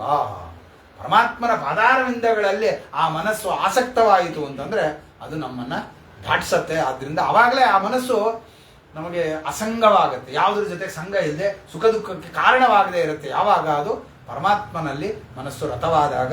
ಆದ್ರಿಂದ ನಾನು ಆ ರೀತಿಯಾಗಿ ಇರ್ತೀನಿ ಅಂತ ಅವನು ಆಲೋಚನೆ ಮಾಡಿಕೊಂಡು ಉದ್ಧಾರ ಆದ ಉದ್ಧವ. ಆದ್ರಿಂದ ಎಲ್ಲದಕ್ಕೂ ಮನಸ್ಸು ಮುಖ್ಯ ಕಾರಣ. ಅದರಿಂದ ಮನಸ್ಸನ್ನು ನಿಗ್ರಹ ಮಾಡಬೇಕು ಅಂತ ಪರಮಾತ್ಮ ಉಪದೇಶ ಮಾಡಿದ. ಬೇಕಾದಷ್ಟು ತತ್ವಗಳನ್ನೆಲ್ಲವನ್ನ ನಿರೂಪಣೆಯನ್ನು ಮಾಡಿ ಏನೇನು ಮಾಡಬೇಕು ಇತಿಕರ್ತವ್ಯತಾಗಳನ್ನೆಲ್ಲವನ್ನ ಉದ್ಧವನಿಗೆ ಹೇಳಿಕೊಟ್ಟ. ವಿಶೇಷವಾಗಿ ತುಂಬ ವಿಸ್ತಾರವಾದ ಉಪದೇಶ ಅದು ಪರಮಾತ್ಮ ಮಾಡಿರೋದು. ಏಕಾದಶ ಸ್ಕಂದ ಪೂರ್ತಿ ಅದೇ ಇದೆ. ಅದರಿಂದ ಆ ಉಪದೇಶಗಳನ್ನ ಕೇಳೋದಕ್ಕೆ ಹೇಳೋದಕ್ಕೆ ಎರಡಕ್ಕೂ ಸಾಮರ್ಥ್ಯ ಬೇಕು. ಎಷ್ಟು ಯಥಾಶಕ್ತಿ ಇದೆಯೋ ಆ ಸಾಮರ್ಥ್ಯದಲ್ಲಿ ಪರಮಾತ್ಮನು ಆ ಉದ್ಧವನಿಗೆ ಉಪದೇಶ ಮಾಡಿದ್ದನ್ನ ಕೇಳಿದ. ಪರಮ ಸಂತೋಷ ಆಯಿತು. ದೇವರಿಗೆ ಸಾಷ್ಟಾಂಗ ನಮಸ್ಕಾರ ಮಾಡ್ದ. ಕಣ್ಣಲ್ಲಿ ನೀರು ನಿಲ್ತಾನೇ ಇಲ್ಲ ಉದ್ಧವನಿಗೆ. ಪರಮಾತ್ಮನನ್ನು ಬಿಟ್ಟು ಹೋಗೋದಕ್ಕೆ ಮನಸ್ಸಿಲ್ಲ. ಆದರೂ ಪರಮಾತ್ಮ ಹೇಳದ, ಇಲ್ಲ ಹೋಗ್ಲೇಬೇಕು ನೀನು. ಇತ್ಯಾದಿಷ್ಟೋ ಭವತ ಕೃಷ್ಣೇನ ಇಚ್ಛಾ ಶರೀರಿಣ. ಪರಮಾತ್ಮ ಆದೇಶ ಮಾಡಿದೆ, ನೀನು ಹೋಗ್ಲೇಬೇಕು ಅಂತ ಹೇಳಿದಾಗ ತ್ರಿಪರಿಕ್ರಮ್ಯ ತಮ್ನತ್ವ ವಿಮಾನೇನ ದಿವಂ ಯಯೋ. ವಿಮಾನದಲ್ಲಿ ಕೂತ್ಕೊಂಡು ಅವನು ದಿವ ಆಕಾಶಕ್ಕೆ ಹೋದ ಉದ್ಧವ. ಅಲ್ಲಿಂದ ತಾನು ಇದಕ್ಕೆ ಎಲ್ಲಿಗೆ ಬದರಿಕಾಶ್ರಮಕ್ಕೆ ಹೋಗ್ತಾನೆ ಅಂತ ವೃತ್ತಾಂತ ಆಯಿತು. ಹೀಗೆ ಪರಮಾತ್ಮ ಮಾಡಿದ. ಇದು ದ್ವಾರಾವತಿಯಿಂದ ಹೊರಗಡೆ ಪರಮಾತ್ಮ ಕೂತ್ಕೊಂಡದ್ದು ಜಾಗ ಇದು. ಅಲ್ಲಿಂದ ದ್ವಾರಾವತಿಯಲ್ಲಿ ಇರಲಿಲ್ಲ. ಅಲ್ಲಿಗೆ ದಾರುಕನನ್ನ ಕರೀತಾನೆ ಪರಮಾತ್ಮನ ಸಾರಥಿ. ದಾರುಕನನ್ನ ಕರೆದು ನೀನು ದ್ವಾರಾವತಿಗೆ ಹೋಗು ಅಂತ ಹೇಳ್ತಾನೆ. ಹೋಗು, ದ್ವಾರಾವತಿಗೆ ಹೋಗಿ ಅಲ್ಲಿ ವಸುದೇವ ದೇವಕಿಯರೆಲ್ಲ ಅಲ್ಲೇ ಇದ್ರು. ಈ ಯಾದವರು ಏನ್ ಸತ್ರಲ್ಲ, ಇದೆಲ್ಲ ಕೃಷ್ಣನ ಮಕ್ಕಳು, ಅವನ ಮೊಮ್ಮಕ್ಕಳು, ಅವನ ಪರಿವಾರಗಳು ಏನಿತ್ತು ಅದು. ಮತ್ತೆ ಬೇರೆ ವಂಶ, ಭೋಜ ವಂಶದವರು, ಇನ್ನ ವೃಷ್ಟಿ ವಂಶದವರು, ಅವರುಗಳೆಲ್ಲರೂ. ಈ ವಸುದೇವ ಇವ್ರುಗಳ ಕೆಲವೊಬ್ರು ಸಾತ್ವಿಕರಲ್ಲಿ ಏನಿದ್ರು ಅವರೆಲ್ಲ ಯುದ್ಧದಲ್ಲಿ ಹತರ ಆಗಲಿಲ್ಲ. ಅವರೆಲ್ಲ ಅಲ್ಲೇ ಇದ್ರು. ಅವ್ರಿಗೆಲ್ಲ ಹೋಗಿ ವೃತ್ತಾಂತವನ್ನು ಮುಟ್ಸು, ಕೃಷ್ಣ ಪರಂಧಾಮಕ್ಕೆ ಹೋಗಿದ್ದಾನೆ, ದೇಹ ಆ ಅವತಾರವನ್ನು ಸಮಾಪ್ತಿ ಮಾಡಿದ್ದಾನೆ ಅನ್ನೋದನ್ನ ಅವ್ರು ಮುಟ್ಸು ಅಂತ ಹೇಳಿ ಕಳಿಸ್ತಾನೆ. ಅಲ್ಲಿ ಬಲರಾಮ್ ದೇವರು ಅಲ್ಲೇ ಇದ್ರು ದ್ವಾರಾವತಿನಲ್ಲಿ. ಬಲರಾಮ್ ದೇವ್ರಿಗೆ ಹೋಗಿ ಹೇಳು ಕೃಷ್ಣ ಹೊರಟಿದ್ದಾನೆ ಅನ್ನೋ ವೃತ್ತಾಂತವನ್ನು ಹೇಳು, ರುಕ್ಮಿಣಿ ಸತ್ಯಮಾಮ ಅವರೆಲ್ಲರಿಗೂ ವೃತ್ತಾಂತಗಳನ್ನು ತಿಳಿಸು ಅಂತ ದಾರುಕನನ್ನ ಪರಮಾತ್ಮ ಕಳಿಸ್ಕೊಟ್ಟು ಅವನು ದಾರುಕನು ನಮಸ್ಕಾರ ಮಾಡಿ ಪರಮಾತ್ಮನ ಪಾದಾರವಿಂದಗಳಿಗೆ ಶರಣಾಗತನಾಗ ಅವನು ಹೊರಟಾಗ ಆ ಪರಮಾತ್ಮ ಒಬ್ಬರೇ ಕೂತ್ಕೊಂಡಿದ್ದಾನೆ. ಅಲ್ಲಿಗೆ ಎಲ್ಲ ಸಮಸ್ತ ಬ್ರಹ್ಮಾದಿ ಸಮಸ್ತ ದೇವತೆಗಳು ಅಲ್ಲಿಗೆ ಪ್ರಾಪ್ತರಾಗ್ತಾರೆ. ಬಂದು ಎಲ್ಲ ಪರಮಾತ್ಮನನ್ನ ಸ್ತೋತ್ರ ಮಾಡಿ ನಮಸ್ಕಾರ ಮಾಡಿ ಪ್ರಾರ್ಥನೆ ಮಾಡ್ಕೊಳ್ತಾರೆ. ಸ್ವಾಮಿ ಬರಬೇಕು ನಮ್ಮ ಲೋಕಕ್ಕೆ ಅಂತ ಪ್ರಾರ್ಥನೆ ಮಾಡ್ಕೊಳ್ಳೋ ಅಷ್ಟೊತ್ತಿಗೆ ಸರಿಯಾಗಿ ಆ ಬೇಟೆಗಾರ ಅದೇನು ಆ ಬಾಣ ಮಾಡಿ ಇಟ್ಕೊಂಡಿದ್ದ, ಅದು ದೇವರು ಹೆಂಗೆ ಮಾಡ್ತಾನೆ ನೋಡ್ರಿ. ಯಾವಾಗಲೂ ಆದದ್ದು ಬಾಣ ಅದು, ಅವನು ಯಾವಾಗಲೂ ತಯಾರಿ ಮಾಡ್ಕೊಂಡಿದ್ದು ಆ ಬಾಣ, ಅದೇ ಬಾಣವನ್ನ ಅವನು ತಗೊಳ್ಳುವಂತೆ ಪರಮಾತ್ಮ ಪ್ರೇರಣೆ ಮಾಡಿ ಹೆಂಗೆ ದೇವರು ಕೂತಿದ್ದ ಅಲ್ಲಿ ಅಂತಂದ್ರೆ ವಿಚಿತ್ರವಾದ ಭಂಗಿನಲ್ಲಿ ಕೂತಿದ್ನಂತೆ. ಎಡಗಾಲ ಮೇಲೆ ಬಲಗಾಲನ್ನ ಹಾಕೊಂಡು ಬಲಗಾಲನ್ನ ಹಿಂಗ ಆಡಿಸ್ತಾ ಇದ್ದಾನೆ. ಒಂದು ವೃಕ್ಷದ ಮೇಲೆ ಕೂತಿದ್ದಾನೆ ಪರಮಾತ್ಮ. ಒಂದು ವೃಕ್ಷದ ಕೊಂಬೆಯ ಮೇಲೆ ಪರಮಾತ್ಮ ಕೂತ್ಕೊಂಡಿದ್ದಾನೆ. ಕೂತ್ಕೊಂಡು ತನ್ನ ಎಡಗಾಲ ಮೇಲೆ ಬಲಗಾಲನ್ನ ಹಿಂಗ ಹಾಕೊಂಡು ಆ ಕಾಲನ್ನ ಹಿಂಗ ಆಡಿಸ್ತಾ ಇದ್ದಾನೆ. ಈ ಬೇಟೆಗಾರ ಹಿಂದೆಯಿಂದ ನೋಡಿದ. ಅವನಿಗೆ ಪರಮಾತ್ಮ ಕಾಣಿಸಲಿಲ್ಲ, ಪೀತಾಂಬರ ಯಾವುದು ಕಾಣಿಸಲಿಲ್ಲ, ಬರೀ ಆ ಬಲಗಾಲ ಮಾತ್ರ ಹಿಂಗ ಆಡ್ತಾ ಇರೋದು ಕಂಡದ್ದು ನೋಡಿ ಅವನು ಅದನ್ನ ಹಕ್ಕಿ ಅಂತ ಅಂದ್ಕೊಂಡ. ಹಾಗೆ ದೇವರು ಆ ಮೋಹವನ್ನ ಹಾಕ್ತಾನೆ. ಅದು ಹಕ್ಕಿ ಅಂತ ತಿಳ್ಕೊಂಡು ಬಾಣವನ್ನ ಹೊಡೆದ. ಎಲ್ಲಿಗೆ ಬಿತ್ತು? ಪರಮಾತ್ಮನ ಹೆಬ್ಬೆರಳಿಗೆ ಬಿತ್ತು. ಹೆಬ್ಬೆರಳಿಗೆ ಬಿದ್ದದ್ದು ಏಟು. ಯಾವ್ದಾರು ಮನುಷ್ಯನಿಗೆ ಹೆಬ್ಬೆರಳು ಗಾಯ ಆದ್ರೆ ಪ್ರಾಣ ಹೋಗತ್ತ? ಸ್ವಲ್ಪ ಸಾಮಾನ್ಯವಾಗಿ ಯೋಚನೆ ಮಾಡಿ. ಎಷ್ಟೋ ಜನಕ್ಕೆ ಗ್ಯಾಂಗ್ರೀನ್ ಆಗಿ ಬೆರಳೆ ತೆಗೆದಿರ್ತಾರೆ, ಕಾಲೇ ತೆಗೆದಿರ್ತಾರೆ ಎಷ್ಟೋ ಜನಕ್ಕೆ, ಆ ವ್ಯಕ್ತಿ ಬದುಕಿರ್ತಾನೆ. ಅಂತದ್ದು ಒಂದು ಹೆಬ್ಬೆರಳಿಗೆ ಬಾಣ ಹೊಡೆದ್ರೆ ಅದು ಕೃಷ್ಣನಿಗೆ. ಅವನು ಕ್ಷತ್ರಿಯ, ಧಿರೋದ್ದಾತ್ತ ಪುರುಷ. ಎಷ್ಟು ಯುದ್ಧಗಳನ್ನ ಮಾಡಿ ಎಷ್ಟೆಲ್ಲ ಆ ಪೆಟ್ಟುಗಳು, ಅಸ್ತ್ರಗಳ ಏಟುಗಳನ್ನ ತಿಂದು ಸಮರ್ಥನಾಗಿ ಇರುವ ವ್ಯಕ್ತಿಗೆ ಹೆಬ್ಬೆರಳಲ್ಲಿ ಒಂದು ಬಾಣ ಹೊಡೆದ್ರೆ ಪ್ರಾಣ ಹೋಗುತ್ತೆ ಅಂದ್ರೆ ಇದು ನಂಬುವಂತ ವಿಷಯನೇ. ಪರಮಾತ್ಮ ಮಾಡಿದ ಹಾಗೆ ಒಂದು ನೆಪ ಮಾಡಿಕೊಂಡ ಬ್ರಾಹ್ಮಣರ ಶಾಪ, ಅದು ನಾನು ಅದಕ್ಕೆ ಗೌರವಿಸ್ತೀನಿ, ಆ ವಾಕ್ಯಕ್ಕೆ ನಾನು ಗೌರವ ಕೊಡ್ತೀನಿ ಅಂತಂದ. ಅದನ್ನ ನೆಪ ಮಾಡಿದ. ಅವನು ಓಡ್ ಬಂದ, ಹಕ್ಕಿ ತಗೊಳ್ಬೇಕು ಅಂತ ಓಡ್ ಬಂದ. ಅದು ನೋಡಿದ್ರೆ ಕೃಷ್ಣ ಕೂತ್ಕೊಂಡಿದ್ದಾನೆ. ತಕ್ಷಣ ತನ್ನ ಅಪರಾಧ ಆಯಿತು ಅಂತ ನಮಸ್ಕಾರ ಮಾಡಿದ. ಕೃಷ್ಣ, ನಂಗೆ ಗೊತ್ತಾಗ್ಲಿಲ್ಲ, ನನ್ನ ಅಪರಾಧ ಆಯಿತು, ಕ್ಷಮಾ ಮಾಡು ಅಂತಂದ. ದೇವರನ್ನ ನಿಂದೇನು ಅಪರಾಧ ಇಲ್ಲ, ನಾನೇ ಮಾಡಿದ್ದೆಲ್ಲ, ನೀ ಯಾಕೆ ಯೋಚನೆ ಮಾಡ್ತೀನಿ, ನೀ ಏನೇ ಯೋಚನೆ ಮಾಡಬೇಡ ಅಂತ ಅವನಿಗೆ ಅನುಗ್ರಹವನ್ನ ಮಾಡಿ, ನಿನಗೇನು ಪಾಪ ಬರಲ್ಲ, ನನ್ನ ಸಂಕಲ್ಪ ಇದು, ಈ ನಿಮಿತ್ತದಿಂದ ನಾನು ಪ್ರಾಣ ಬಿಡಬೇಕು ಅಂತ, ಅಂದ್ರೆ ಅವತಾರ ಸಮಾಪ್ತಿ ಮಾಡಬೇಕು ಅಂತ ನಾನು ಸಂಕಲ್ಪ ಮಾಡಿದ್ದೀನಿ, ಆದ್ರಿಂದ ನೀನು ಏನು ಯೋಚನೆ ಮಾಡಬೇಡ ಅಂತ ಪರಮಾತ್ಮ ಹೇಳ್ತಾ, ಅಲ್ಲಿ ಒಂದು ತನ್ನದೇ ಆದಂತಹ ಒಂದು ಪ್ರಾಕೃತವಾದ ಒಂದು ಗೊಂಬೆಯನ್ನ ಆ ಜಾಗದಲ್ಲಿ ಪರಮಾತ್ಮ ಸ್ಥಾಪನೆ ಮಾಡದೆ ಎಲ್ಲರನ್ನ ಕಳಿಸ್ದ. ಅಲ್ಲಿ ಇವನನ್ನು ಕಳಿಸ್ಬಿಡ, ಬೇಟೆಗಾರನ್ನು ಕಳಿಸ್ಬಿಡ, ಅಲ್ಲಿ ಇರ್ಬೇಡ ಹೋಗು ಅಂತ ಕಳಿಸ್ಬಿಡ, ಅವನು ಕಳಿಸ್ಬಿಡ, ಯಾರು ಇಲ್ಲ, ಏಕಾಂತದಲ್ಲಿ ಪರಮಾತ್ಮ ಒಬ್ಬನೇ ಇದ್ದಾನೆ. ಬ್ರಹ್ಮಾದಿ ದೇವತೆಗಳು ಹೊರಟೋದ್ರಿ, ನೀವೆಲ್ಲರೂ ಹೊರಟೋಗ್ರಿಂದ ಅವನು ಕಳಿಸ್ಬಿಟ್ಟ. ಎಲ್ಲರೂ ಹೋದಾಗ ಪರಮಾತ್ಮ ತನ್ನದೇ ಆದಂತಹ ಒಂದು ಪ್ರತಿಕೃತಿಯನ್ನ ಅಲ್ಲಿ ಸ್ಥಾಪನೆ ಮಾಡಿ, ತಾನು ಪರಮಾತ್ಮ ಸಕಲ ಸಂಪತ್ ಐಶ್ವರ್ಯ ಭರಿತನಾಗಿ ರಾಜಾದಿರಾಜನಂತೆ ಪರಮಾತ್ಮ ತಾನು ವೈಕುಂಠಕ್ಕೆ, ತನ್ನ ಲೋಕಕ್ಕೆ ಪರಮಾತ್ಮ ಹೊರಟು ಹೋದ. ಅಷ್ಟೊತ್ತಿಗೆ ಸರಿಯಾಗಿ ಈ ಕಡೆ ದಾರುಕ ದ್ವಾರಾವತಿಗೆ ಬಂದ. ಅವನು ಬಂದು ಅಲ್ಲಿ ಎಲ್ಲರಿಗೂ ವೃತ್ತಾಂತವನ್ನೇ ಹೇಳ್ತಾರೆ. ವಸುದೇವ ದೇವಕಿ ಎಲ್ಲರಿಗೂ ತುಂಬಾ ದುಃಖ ಆಗತ್ತೆ. ಆದರೆ ಪರಮಾತ್ಮ ಕೊಟ್ಟ ತತ್ವಜ್ಞಾನವನ್ನು ಜ್ಞಾಪಿಸ್ಕೊಳ್ತಾರೆ, ನಾರದರು ಉಪದೇಶ ಮಾಡಿದ್ದನ್ನು ತಿಳ್ಕೊಳ್ತಾರೆ. ಅವನ ಮಗ ಅಲ್ಲ, ಅವನು ಸಾಕ್ಷಾತ್ ಶ್ರೀಹರಿ, ಅವನಿಗೆ ಸಾವಿಲ್ಲ, ಅವನು ಮರಣ ಇಲ್ಲ, ಅವನು ನಿತ್ಯ ಶಶ್ವದೇಕ ಪ್ರಕಾರ ಯಾವಾಗಲೂ ಒಂದೇ ರೀತಿಯಾಗಿರುವ ಅವನು. ನಮ್ಮ ಕಣ್ಣಿಗೆ ಕಾಣಿಸ್ಕೊಳ್ತಾನೆ, ಕಾಣಿಸ್ಕೊಳ್ಳಲ್ಲ ಅಷ್ಟೇ, ಕಣ್ಣಿಗೆ ಕಾಣಿಸ್ತಿಲ್ಲ ಅಷ್ಟೇನೋ ಹೊರತು ಪರಮಾತ್ಮ ಸತ್ವದ ಅನ್ನು ತಿಳ್ಕೊಳ್ಬಾರದು ಅಂತ ಮೋಹವನ್ನು ಬಿಟ್ಟು ಮಗ ಅನ್ನೋ ಅಭಿಮಾನವನ್ನು ತ್ಯಾಗ ಮಾಡಿ, ತಾವುಗಳು ವಿಶೇಷವಾಗಿ ತಮ್ಮ ಯೋಗಾಗ್ನಿಗಳನ್ನ ಪ್ರಜ್ವಲಿಸಿಕೊಂಡು ಅವರು ತಮ್ಮ ದೇಹಗಳನ್ನು ತ್ಯಾಗ ಮಾಡಿಕೊಂಡ್ರು. ರುಕ್ಮಿಣಿ, ಸತ್ಯಭಾಮ ಮೊದಲಾದವರುಗಳು ಅವರುಗಳೆಲ್ಲರೂ ಆ ಯಜ್ಞದ ಕುಂಡದಲ್ಲಿ ತಮ್ಮ ಒಂದು ಅವತಾರಗಳನ್ನು ಅವರು ಸಮಾಪ್ತಿ ಮಾಡಿದ್ರು. ಇವರು ಬಲರಾಮ ದೇವರು ಶೇಷ ರೂಪದಿಂದ ಸಮುದ್ರದ ಒಳಗಡೆಗೆ ಅವರು ಹೋಗೋದರ ಮುಖಾಂತರವಾಗಿ ಅವರು ಅವತಾರವನ್ನು ಸಮಾಪ್ತಿ ಮಾಡಿದ್ರು. ಹೀಗೆಲ್ಲರೂ ಅನೇಕ ಜನರು ಅನೇಕ ರೀತಿಯಲ್ಲಿ ತಮ್ಮ ತಮ್ಮ ಅವತಾರಗಳನ್ನು ಸಮಾಪ್ತಿ ಮಾಡಿಕೊಂಡ್ರು. ಇಷ್ಟಾಗಿ ಒಂದಷ್ಟು ಜನ ಆ 16,100 ಜನರಲ್ಲಿ ಎಂದು ಒಂದಷ್ಟು ಜನ ಹಂಗೆ ಉಳ್ಕೊಂಡ್ರು. ಅವ್ರುಗಳು ಹೋಗೋ ಯೋಗ್ಯತೆ ಇರಲಿಲ್ಲ, ಅವರೆಲ್ಲ ಹಂಗೆ ಉಳ್ಕೊಂಡಿದ್ರು. ಅಷ್ಟೊತ್ತಿಗೆ ಸರಿಯಾಗಿ ಈ ಕಡೆ ಅರ್ಜುನ ಧರ್ಮರಾಜನಿಂದ ಪ್ರೇರಿತನಾಗಿ ಅವನು ಕೃಷ್ಣನ ನೋಡಬೇಕು ಅನ್ನೋದಕ್ಕೋಸ್ಕರವಾಗಿ ಸರಿಯಾಗಿ ಬಂದ್ರೆ ಎಲ್ಲ ದ್ವಾರಾವತಿ ಖಾಲಿ, ಯಾರಿಲ್ಲ, ಒಂಥರ ಸ್ಮಶಾನದಂತೆ ಆಗೋಗಿದೆ, ಯಾರಿಲ್ಲ, ಎಲ್ಲರೂ ದೇಹ ತ್ಯಾಗ ಮಾಡಿಬಿಟ್ಟಿದ್ದಾರೆ, ಎಲ್ಲರೂ ಹೊರಟೋಗಿದ್ದಾರೆ. ಆ ಒಂದು ಲಕ್ಷಣನೇ, ಆ ದ್ವಾರಾವತಿಯ ಶೋಭೆ ಏನಿತ್ತು, ಆ ವೈಭವ ಅದು ಏನೂ ಇಲ್ಲ ಅಲ್ಲಿ. ಆ ಕಡೆ ಯಾದವರೆಲ್ಲ ಅವರು ಹೊಡೆದಾಡ್ಕೊಂಡು ಇಡೀ ವಂಶ ಅವರು ಸತ್ತೋಗಿದ್ದಾರೆ ಪ್ರಭಾಸ ಕ್ಷೇತ್ರದಲ್ಲಿ. ಈ ಕಡೆ ದ್ವಾರಾವತಿನಲ್ಲೆಲ್ಲರೂ ಅವರವರು ತಮ್ಮ ದೇಹಗಳನ್ನು ತ್ಯಾಗ ಮಾಡ್ಕೊಂಡಿದ್ದಾರೆ. ಇನ್ನೂ ಅನೇಕ ಜನ ಇದ್ದವರೆಲ್ಲ ತಮ್ಮ ದೇಹಗಳನ್ನು ತ್ಯಾಗ ಮಾಡಿದ ಚಿತೆಗಳಲ್ಲಿ ತಮ್ಮ ಸ್ತ್ರೀಯರುಗಳು, ಅವರವರ ಸ್ತ್ರೀಯರುಗಳು ಅವರು ಪ್ರವೇಶ ಮಾಡಿ ದೇಹ ತ್ಯಾಗ ಮಾಡ್ಕೊಂಡಿದ್ದಾರೆ, ಯಾರಿಲ್ಲ. ತುಂಬಾ ದುಃಖ ಆಯಿತು ಅರ್ಜುನನಿಗೆ ಆ ಅವಸ್ಥಾವನ್ನು ನೋಡಿ. ತಾನು ಬಂದ ಆ ಕೃಷ್ಣನ ಪ್ರತಿಕೃತಿ ಇತ್ತು, ಅದು ಹಂಗೆ ಇತ್ತು, ಅದನ್ನ ತಗೊಂಡು ಹೋದ. ಅದಕ್ಕೆ ಸಂಸ್ಕಾರ ಮಾಡುವ ರೀತಿನಲ್ಲಿ ಅದಕ್ಕೊಂದು ಸಂಸ್ಕಾರ ಅಂತ ಮಾಡಿ ಆ ಕೃಷ್ಣನ ಏನು ಹೆಂಡತಿಯರು ಉಳ್ಕೊಂಡಿದ್ರು ಒಂದಷ್ಟು ಜನ, ಅವರುಗಳನ್ನೆಲ್ಲರನ್ನ ಕರ್ಕೊಂಡು ಅಲ್ಲಿಂದ ಹೊರಟು ಹೋಗ್ತಾನೆ. ಅಲ್ಲಿಗೆ ಆ ವೃತ್ತಾಂತ ಪ್ರಾಪ್ತವಾಗತ್ತೆ ಅವನಿಗಲ್ಲಿ. ಆ ದಾರುಕ ಅಲ್ಲೇ ಬಂದಿರ್ತಾನೆ. ಅರ್ಜುನ ಹಂಗೆ ವಿಷಯ ತಿಳಿಸೋಕ್ಕೋಸ್ಕರ ಅಲ್ಲೇ ಇರ್ತಾನೆ. ಎಲ್ಲ ವೃತ್ತಾಂತಗಳನ್ನು ಹೇಳಿ ಆ ದಾರುಕ ತಾನು ರಥ ತಗೊಂಡು ತಾನು ವೈಕುಂಠ ಹೊಟ್ಟೋದ. ಯಾಕಂದ್ರೆ ದೇವರ ರಥ, ಅವನು ದೇವರ ಸಾರಥಿ. ಆದ್ರಿಂದ ಅವನ ರಥ ತಗೊಂಡು ಅವನು ಹೊಟ್ಟೋದ. ಅರ್ಜುನ ನಿನ್ ಬಿಟ್ಬಿಟ್ಟ, ನೀ ನೋಡ್ಕೊಳಪ್ಪ ಅಂತ ಹೇಳಿ ವ್ಯವಸ್ಥೆ ಮಾಡಿ ಆ ಕಡೆ ಹೋದ. ಅರ್ಜುನ ತಾನೆಲ್ಲ ವ್ಯವಸ್ಥೆಯನ್ನು ಮಾಡಿ ತುಂಬಾ ದುಃಖ ಆಯಿತು. ಸ್ತ್ರೀಬಾಲ ವೃದ್ಧಾನ್ ಆದಾಯ ಹತಶೇಷಾನ್ ಧನಂಜಯ, ಉಳ್ಕೊಂಡಿದ್ದ ಒಂದಷ್ಟು ಜನ ಉಳಿದಿದ್ರು, ಅವ್ರುಗಳನ್ನ ಕರ್ಕೊಂಡು ಇಂದ್ರಪ್ರಸ್ಥಂ ಸಮಾವೇಶ ವ್ರಜಂ ತತ್ರಾಭ್ಯಶೇಚಯತ್. ಅಲ್ಲಿಂದ ಎಲ್ಲಿಗೆ ಬಂದ ಅವನು?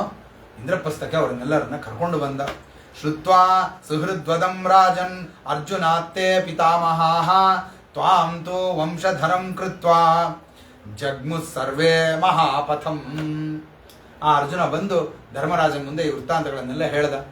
ಕೃಷ್ಣ ಹೊರಟ ಅಂತಂದ್ರೆ ನಾವಿನ್ನ ಅಲ್ಲಿ ಇರಬಾರ್ದು ಅನ್ನೋದನ್ನ ಅವರು ಸಂಕಲ್ಪ ಮಾಡಿಕೊಂಡ್ರು. ಕಾಯ್ತಾ ಇದ್ರು ಪಾಂಡವರು. ಯಾವಾಗ ಕೃಷ್ಣ ಅವತಾರ ಸಮಾಪ್ತಿ ಮಾಡ್ತಾನೆ ಅಂತ ಕಾಯ್ತಾ ಇದ್ರು ಅವರುಗಳನ್ನು. ಯಾಕೆ ಶಾಪ ಬಂದಿದ್ದು ಎಲ್ರಿಗೂ ಗೊತ್ತಿದೆ. ಯಾಕೆ ಶಾಪ ಬಂದಿದ್ದು 36 ವರ್ಷಕ್ಕೆ ಮುಂಚೆ. ಈ ಯಾದವರ ಕುಲ ನಾಶ ಆಗತ್ತೆ ಅಂತ ಶಾಪ ಬಂದದ್ದು 36 ವರ್ಷಕ್ಕೆ ಮುಂಚೆ. ಅಂದ್ರೆ ಪಾಂಡವರಿಗೆ ರಾಜ್ಯ ಪ್ರಾಪ್ತಿ ಆಗಿ ಸ್ವಲ್ಪ ದಿವಸಕ್ಕೇನೆ ಆ ಶಾಪ ಬಂದ್ಬಿಡ್ತು. ಅದರಿಂದ ಎಲ್ರಿಗೂ ಗೊತ್ತಾಗೋಯ್ತು ಯಾದವರ ಒಂದು ಕುಲ ನಾಶ ಆಗುತ್ತೆ, ಪರಮಾತ್ಮನು ತನ್ನ ಅವತಾರ ಸಮಾಪ್ತಿ ಮಾಡ್ತಾನೆ ಅಂತ. ಪಾಂಡವರು ಕಾಯ್ತಾ ಇದ್ರು ಪರಮಾತ್ಮನ ಸಮಾಪ್ತಿ ಆಗ್ತಾ ಯಾವಾಗ ಮಾಡ್ತಾನೆ ಕಾಯ್ತಾ ಇದ್ರು. ಸಮಾಪ್ತಿ ಮಾಡಿದ ತಕ್ಷಣ ಅವರಂದ್ರು ನಾವು ಇಲ್ಲಿರೋದು ಬೇಡ ಅಂತ ಆಲೋಚನೆ ಮಾಡಿದ್ರು. ತ್ವಾಂತು ವಂಶಧರಂ ಕೃತ, ನಿನ್ನನ್ನ ಪೀಠದಲ್ಲಿ ಆ ಸಿಂಹಾಸನದಲ್ಲಿ ಕೂಡಿಸಿ ಎಲ್ಲರೂ ಮಹಾಪಥಂ ಮೋಕ್ಷ ಮಾರ್ಗಕ್ಕೆ ಹೊರಟು ಬಿಟ್ರಪ್ಪ ಎಲ್ಲ ನಿನ್ನ ತಾತಂದ್ರುಗಳು. ಯಯೇತ ದೇವದೇವಸ್ಯ ವಿಷ್ಣು ಕರ್ಮಾಣಿ ಜನ್ಮಚ ಕೀರ್ತಯೇತ್ ಶ್ರದ್ಧಯ ಮರ್ತ್ಯ ಸರ್ವ ಪಾಪೈ ಪ್ರಮುಚ್ಯತೆ. ಶುಕಾಚಾರ್ಯರು ಹೇಳ್ತಾ, ಯಾರು ಈ ಪರಮಾತ್ಮನ ಒಂದು ಅದ್ಭುತವಾದಂತಹ ಕರ್ಮಗಳು, ಅದ್ಭುತವಾದಂತಹ ಜನ್ಮ, ಅವನು ಮಾಡಿದಂತಹ ಆ ಎಲ್ಲ ಕೆಲಸಗಳು, ಇದನ್ನು ಯಾರು ಕೀರ್ತಯೇತು, ಶ್ರದ್ಧಯ ಯಾರು ಶ್ರಾವಯೇತು ಶ್ರವಣ ಮಾಡ್ತಾರೆ, ಯಾರು ಕೇಳ್ತಾರೆ, ಯಾರು ಹೇಳ್ತಾರೆ, ಮರ್ತ್ಯ ಸರ್ವ ಪಾಪೈ ಪ್ರಮುಚ್ಯತೆ, ಎಲ್ಲ ಪಾಪಗಳಿಂದ ಅವನು ಮುಕ್ತನಾಗಿ ಅವನು ಆ ಪರಮಾತ್ಮನ ವಿಶೇಷ ಅನುಗ್ರಹಕ್ಕೆ ಪ್ರಾಪ್ತನಾಗ್ತಾನಪ್ಪ. ಇತ್ತಂ ಹರೇರ್ ಭಗವತೋ ರುಚಿರ ಅವತಾರಂ ವೀರ್ಯಾಣಿ ಚಾಸ್ಯ ಚರಿತಾನಿ ಚ ಮಂಗಲಾನಿ ಅನ್ಯತ್ರ ಚೇಹ ಚ ಶ್ರುತಾನಿ ಗೃಣಾನ್ ಮನುಷ್ಯೋ ಭಕ್ತಿಂ ಪರಾಂ ಪರಮಹಂಸಗತೌ ಲಭೇತ. ಈ ಒಂದು ವಿಶೇಷವಾದ ಪರಮಾತ್ಮನ ಕಥಾಶ್ರವಣದ ಫಲವನ್ನು ಹೇಳ್ತಾರೆ. ಏನು ಅಂತಂದ್ರೆ ಪರಮಾತ್ಮನಲ್ಲಿ ವಿಶೇಷವಾದಂತಹ ಪರಮಾಂ ಭಕ್ತಿಂ ಲಭೇತ, ಉತ್ತಮವಾದಂತಹ ಶ್ರೇಷ್ಠವಾದ ಭಕ್ತಿಯನ್ನ ಇಲ್ಲಿ ಹೊಂದುತ್ತಾನೆ ಎಂಬುದರಲ್ಲಿ ಯಥಾಮತಿ ಶ್ಲೋಕಾಭಿಪ್ರಾಯ ಅಂತ ಶುಕಾಚಾರ್ಯರು ಪರೀಕ್ಷಿದ್ರಾಜನಿಗೆ ಆ ಏಕಾದಶ ಸ್ಕಂದದ ಒಂದು ಸಾರವನ್ನ ಎಲ್ಲವನ್ನ ತಿಳಿಸಿದ್ದಾರೆ. ಈ ಏನೊಂದು 5 ದಿವಸಗಳಿಂದ ವಿಶೇಷವಾಗಿ ಸತ್ಯಾತ್ಮತೀರ್ಥ ಶ್ರೀಪಾದಂಗಳವರ ಒಂದು ಆದೇಶದ ಒಂದು ನಿಮಿತ್ತ, ಅವರೊಂದು ಆದೇಶ ಮಾಡಿದ್ದರಿಂದ ಎಷ್ಟು ಜನಗಳಿಗೆ ಒಂದು ಉಪಕಾರ ಅನ್ನೋದಾಗ್ತಾ ಇದೆ. ಆ ಒಂದು ನಿಮಿತ್ತದಿಂದ ಹೇಳೋದಕ್ಕಾಗಲಿ ಕೇಳೋದಕ್ಕಾಗಲಿ ಒಂದು ಪ್ರಸಂಗ ಅನ್ನೋದು ಕೂಡಿ ಬಂತು. ಅಂತಹ ಒಂದು ಪ್ರಸಂಗದಲ್ಲಿ ಪರಮಾತ್ಮನ ಒಂದು ವಿಶೇಷವಾದಂತಹ ಈ ಒಂದು ಗುಣಗಳ ಒಂದು ಗಾನ, ಅದು ದಿನಗಳು ಅಷ್ಟೇನೆ ಒಳ್ಳೆ ವಿಶಿಷ್ಟವಾದ ದಿನಗಳು. ಅದು ದೈವಾತ್ ಸಂಗಮನ ಆಯಿತು. ಯಾವತ್ತೋ ಆಗಬೇಕಾಗಿದ್ದು ಅದು ದೈವಾತ್ ಸಂಗಮನ. ನಿನ್ನೆ ಸತ್ಯಧ್ಯಾನ ತೀರ್ಥ ಶ್ರೀಪಾದಂಗಳವರ ಒಂದು ಆರಾಧನಾ ಮಹೋತ್ಸವ, ಇವತ್ತು ಕವೀಂದ್ರ ತೀರ್ಥರ ಆರಾಧನೆ, ವಿಶೇಷವಾಗಿ ರಾಮದೇವರ ಒಂದು ಹುಟ್ಟಿದ ದಿವಸ, ವಿಶೇಷವಾದಂತಹ ದಿವಸ ಇವತ್ತು. ಅಂತಹ ಒಂದು ಆ ಶುಭ ಸಂದರ್ಭದಲ್ಲಿ ಆ ಪರಮಾತ್ಮನದ್ದೇ ಇನ್ನೊಂದು ರೂಪದ ಒಂದು ವಿಶೇಷವಾದಂತಹ ಗುಣಗಾನ ಮಾಡುವಂತಹ ಒಂದು ಸೌಭಾಗ್ಯ ಅದು ಪರಮಾತ್ಮ ನಮ್ಮ ಸ್ವಾಮಿಗಳ ಮುಖಾಂತರವಾಗಿ ನಮಗೆ ಕೊಟ್ಟಿದ್ದಾನೆ ಅಂತ ನಾನು ಅದನ್ನು ಭಾವಿಸ್ತಾ ಇದ್ದೀನಿ. ಈ 5 ದಿವಸದಿಂದ ನಿರ್ವಿಘ್ನವಾಗಿ ಏನು ಪರಮಾತ್ಮನ ಒಂದು ಗುಣಗಾನ ಅನ್ನೋದು ನಡೆದಿದೆ, ವಿಶೇಷವಾಗಿ ಪರಮಾತ್ಮನ ಒಂದು ಅನುಗ್ರಹ. ಯಾಕೆ ಶ್ರೇಯಾಂಸಿ ಬಹು ವಿಜ್ಞಾನಿ ಅಂತ, ಯಾವುದೇ ಒಂದು ಒಳ್ಳೆಯ ಕೆಲಸ ಮಾಡ್ತೀವಿ ಅಂತ ಹೊರಟ್ರೆ ಅದಕ್ಕೆ 108 ವಿಘ್ನಗಳು ಬರುತ್ತೆ, ಆ ಕರ್ಮ ನಿಂತು ಹೋಗುತ್ತೆ. ಅದು ಏನೂ ಆಗದೆ ದೇವರ ವಿಶೇಷ ಅನುಗ್ರಹ, ವಿಶೇಷವಾಗಿ ಸ್ವಾಮಿಗಳ ಒಂದು ಆಶೀರ್ವಾದದ ಬಲ ಅದು ಆ ನಿರ್ವಿಘ್ನವಾಗಿ ಈ ಒಂದು ಕಾರ್ಯ ಅನ್ನೋದು ಪರಮಾತ್ಮನ ಪೂಜಾ ರೂಪವಾದಂತಹ ಕಾರ್ಯ ನಡೆದಿದೆ. ನಮ್ಮ ವಿಜಯ ವಿಠಲಾಚಾರ್ಯ ಪಾಪ ಬಹಳ ಶ್ರದ್ಧೆಯಿಂದ ಭಕ್ತಿಯಿಂದ ಆ ಗುರುಗಳ ಆದೇಶವನ್ನ ಪಾಲನೆ ಮಾಡ್ತಾ ತಮ್ಮ ಒಂದು ಮನೆಯಲ್ಲೇ ಈ ಒಂದು ಸತ್ಕರ್ಮ ನಡಿಬೇಕು, ಈ ಪರಮಾತ್ಮನ ಪೂಜೆ ನಡಿಬೇಕು, ಅದು ವಿಶೇಷವಾದ ಪರಮಾತ್ಮನಿಗೆ ಪ್ರೀತಿಯಾಗುವಂತಹ ಒಂದು ಕೆಲಸ ಅದು ಆಗಬೇಕು ಅಂತ ಅಪೇಕ್ಷೆಯನ್ನು ಪಟ್ಟರು. ಅದಕ್ಕೆ ಅನುಗುಣವಾಗಿ ಪರಮಾತ್ಮ ಉನ್ನತ ಪ್ರಾರ್ಥಿತ ಶೇಷ ಸಂಸಾಧಕಂ ಎಂಬುವಂತೆ ಉತ್ತಮವಾದಂತಹ ಆಶಾವನ್ನು ಇಟ್ಟುಕೊಂಡ್ರೆ ದೇವರದನ್ನು ಯಾವತ್ತೂ ಪೂರ್ಣ ಮಾಡಿಸ್ತಾನೆ ಅನ್ನೋದಕ್ಕೆ ಇದೆಲ್ಲವೂ ಸಾಕ್ಷಿಯಾಗಿದೆ. ಹಾಗೆ ಆ ಪರಮಾತ್ಮನ ವಿಶೇಷ ಅನುಗ್ರಹದಿಂದ ಈ ಏನೊಂದು ಪರಮಾತ್ಮನ ಪೂಜಾ ರೂಪವಾದಂಥ ಕಾರ್ಯ ನಡೆದಿದೆ. ಇದನ್ನ ಅಸ್ಮತ್ ಗುರುವಂತರ್ಗತ ಸಮಸ್ತ ಗುರುವಂತರ್ಗತ ಶ್ರೀಮದ್ ಆನಂದ ತೀರ್ಥ ಭಗವತ್ಪಾದಾಚಾರ್ಯರ ಹೃದಯ ಗುಹಾದಲ್ಲಿ ನಿರಂತರವಾಗಿ ನಿಂತು ಅಲ್ಲಿ ವಿಹಾರ ಮಾಡ್ತಾ ಇರುವಂತಹ ಮೂಲರಾಮಚಂದ್ರ ದೇವರಲ್ಲಿ ಈ ವಾಕ್ಪುಷ್ಪ ಮಾಲವನ್ನು ಅರ್ಪಣೆ ಮಾಡೋಣ. ಕೃಷ್ಣಾರ್ಪಣಮಸ್ತು. ಹರೇ ನಮಃ.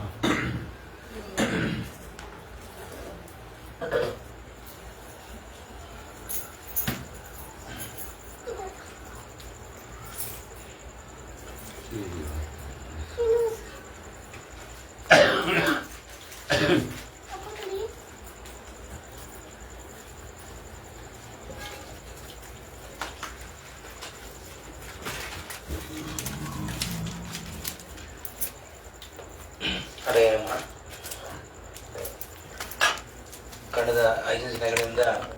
ಆಚಾರ್ಯರು ಏಕಾದಶ ಸ್ಕಂದವನ್ನು ಮನಸ್ಸಿಗೆ ತಲುಪುವ ಹಾಗೆ ಅದನ್ನು ಪ್ರವಚನ ನೀಡಿದ್ದಾರೆ.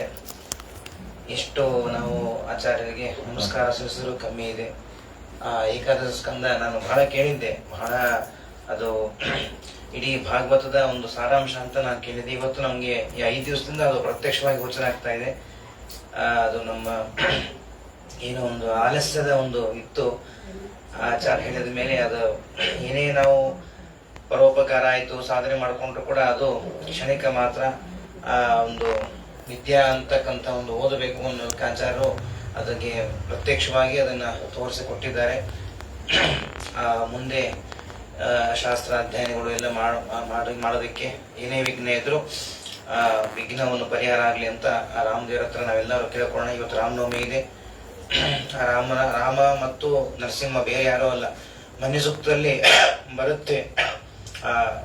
ಲಕ್ಷ್ಮೀ ನರಸಿಂಹ ಮತ್ತು ರಾಮ ಇಬ್ಬರನ್ನು ಅಲ್ಲಿ ಸ್ತೋತ್ರ ಮಾಡ್ತಕ್ಕಂಥ ಒಂದು ಸಂದರ್ಭ. ಹೀಗಾಗಿ ವಿದ್ಯಾಗೂ ಅಧಿಪತಿ ರಾಮದೇವರು ಜೊತೆಗೆ ನರಸಿಂಹದೇವರು ಆ ಒಂದು ವಿಘ್ನ ಬರ್ತಕ್ಕಂಥ ಸಂಹಾರ ಮಾಡ್ತಕ್ಕಂಥ ಒಂದು ದೇವತೆಗಳು. ಹೀಗಾಗಿ ಇಬ್ಬರನ್ನು ನಾವು ಇಲ್ಲಿ ಇಟ್ಟು ಸ್ಥಾಪನೆ ಮಾಡಿದ್ದೇವೆ. ಪೂಜ್ಯ ಆಚಾರ್ಯರು ಇವತ್ತು ಹೇಳಿದಂಗೆ ರಾಮನವಮಿ ಕೂಡ ವಿಶೇಷವಾಗಿರ್ತಕ್ಕಂಥ ಒಂದು ಮಹಾಪರ್ವಕಾಲ ಸಂಧಿನಾದ್ರೆ ಆಚಾರ್ಯರು ಮಾಧವಾಚಾರ್ಯರು ಅವರು ಬಹಳ ಹೇಳಿದ ತಕ್ಷಣ ಬಹಳ ಒಂದೇ ಮಾತಿಗೆ ಒಪ್ಕೊಂಡು ನಮಗೆ ಅದನ್ನ ಅನುಗ್ರಹ ಮಾಡಿಕೊಟ್ರು. ಹಿಂದೆ 22ನೇ ತಾರೀಕಿಗೆ ಒಂದು ಸ್ವಲ್ಪ ಅನಾನುಕೂಲ ಆಗುತ್ತೆ ಅಂತ ಹೇಳಿದಾಗ ಬೇಡ ಆಚಾರ್ಯ ನಿರ್ವಿಘ್ನವಾಗಿ 5 ದಿವಸನೂ ಸತತವಾಗಿ ನೆರವೇರಲಿ ಅಂತ ಹೇಳಿದಾಗ ಆಚಾರ್ಯರು ಒಪ್ಕೊಂಡ್ರು. ಹೀಗಾಗಿ ನಮ್ಮ ದೊಡ್ಡ ಸೌಭಾಗ್ಯ. ಅವ್ರ ಮನೆಯಲ್ಲಿ ನಾವು ನೋಡ್ಬೋದು, ಪ್ರತಿನಿತ್ಯ ಕೂಡ ಅವರು ಅವಘಾನ ಸ್ನಾನ ಮಾಡ್ತಾರೆ. ಕೆಳಗಡೆ ಒಂದು ಬಾವಿಯಲ್ಲಿ ಪೂರ್ತಿ ಅವಘಾನ ಸ್ನಾನ ಮಾಡಿಕೊಂಡು ಮೇಲೆ ದೇವ್ರ ಪೂಜೆಗೆ ಒಂದು ಬಾವಿ ಇಟ್ಕೊಂಡು ಅದನ್ನ ಅಷ್ಟು ಶ್ರದ್ಧೆಯಿಂದ ಭಕ್ತಿಯಿಂದ ತಮ್ಮ ಧರ್ಮ ಕರ್ಮ ನಡೆಸ್ತಾ ಇದ್ದಾರೆ. ಇಂಥ ಆಚಾರ ಸಿಕ್ಕದೇ ನಮ್ ದೊಡ್ಡ ಸೌಭಾಗ್ಯ. ಎಷ್ಟು ಪುಣ್ಯವಂತರು ಇಲ್ಲ ಸರ್, ಎಷ್ಟು ಸೌಭಾಗ್ಯ. ಅಷ್ಟು ಮಹಾ ವಿದ್ವಾಂಸರು ಅಷ್ಟು ಸರಳವಾಗಿ ನಮ್ಗೆಲ್ಲ ಒಂದು ಅನುಗ್ರಹ ಮಾಡಿದ್ದಾರೆ. ಪೂಜ್ಯ ಆಚಾರ್ಯ ಗುರುಗಳು ತಾಮ್ರಪಣಿ ಶ್ರೀನಿವಾಸಾಚಾರ್ಯರಿಗೆ ನಾವು ಭಕ್ತಿಯಿಂದ ನಾವು ನಮಸ್ಕಾರ ಸಲ್ಲಿಸ್ತಾ ಇದ್ವಿ. ಆಚಾರ್ಯರಿಗೆ ಏನಾದ್ರು ನಮ್ಮಿಂದ ತಪ್ಪುಗಳಾಗಿದ್ರೆ, ಏನಾದ್ರು ಲೋಪದೋಷ ಆಗಿದ್ರೆ ಅದು ಕ್ಷಮಿಸ್ರಿ. ಭಕ್ತಿ ಏನಾದ್ರು ಕಮ್ಮಿ ಆಗಿದ್ರೆ, ಶ್ರದ್ಧೆಯಿಂದ ಕಮ್ಮಿ ಆಗಿದ್ರೆ ಕ್ಷಮಿಸ್ರಿ ಆಚಾರ್ಯ. ನಾವೆಲ್ಲ ಸೇರಿಕೊಂಡು ಭಕ್ತಿಯಿಂದ ಭೂಯಿಷ್ಠ ಅಂತೆ ನಮ್ಮ ಉಕ್ತಮಿದೆ ಅಂತ ಹೇಳ್ತಾ ನಮಸ್ಕಾರ ಮಾಡ್ತಾ ಇದ್ದೇವೆ.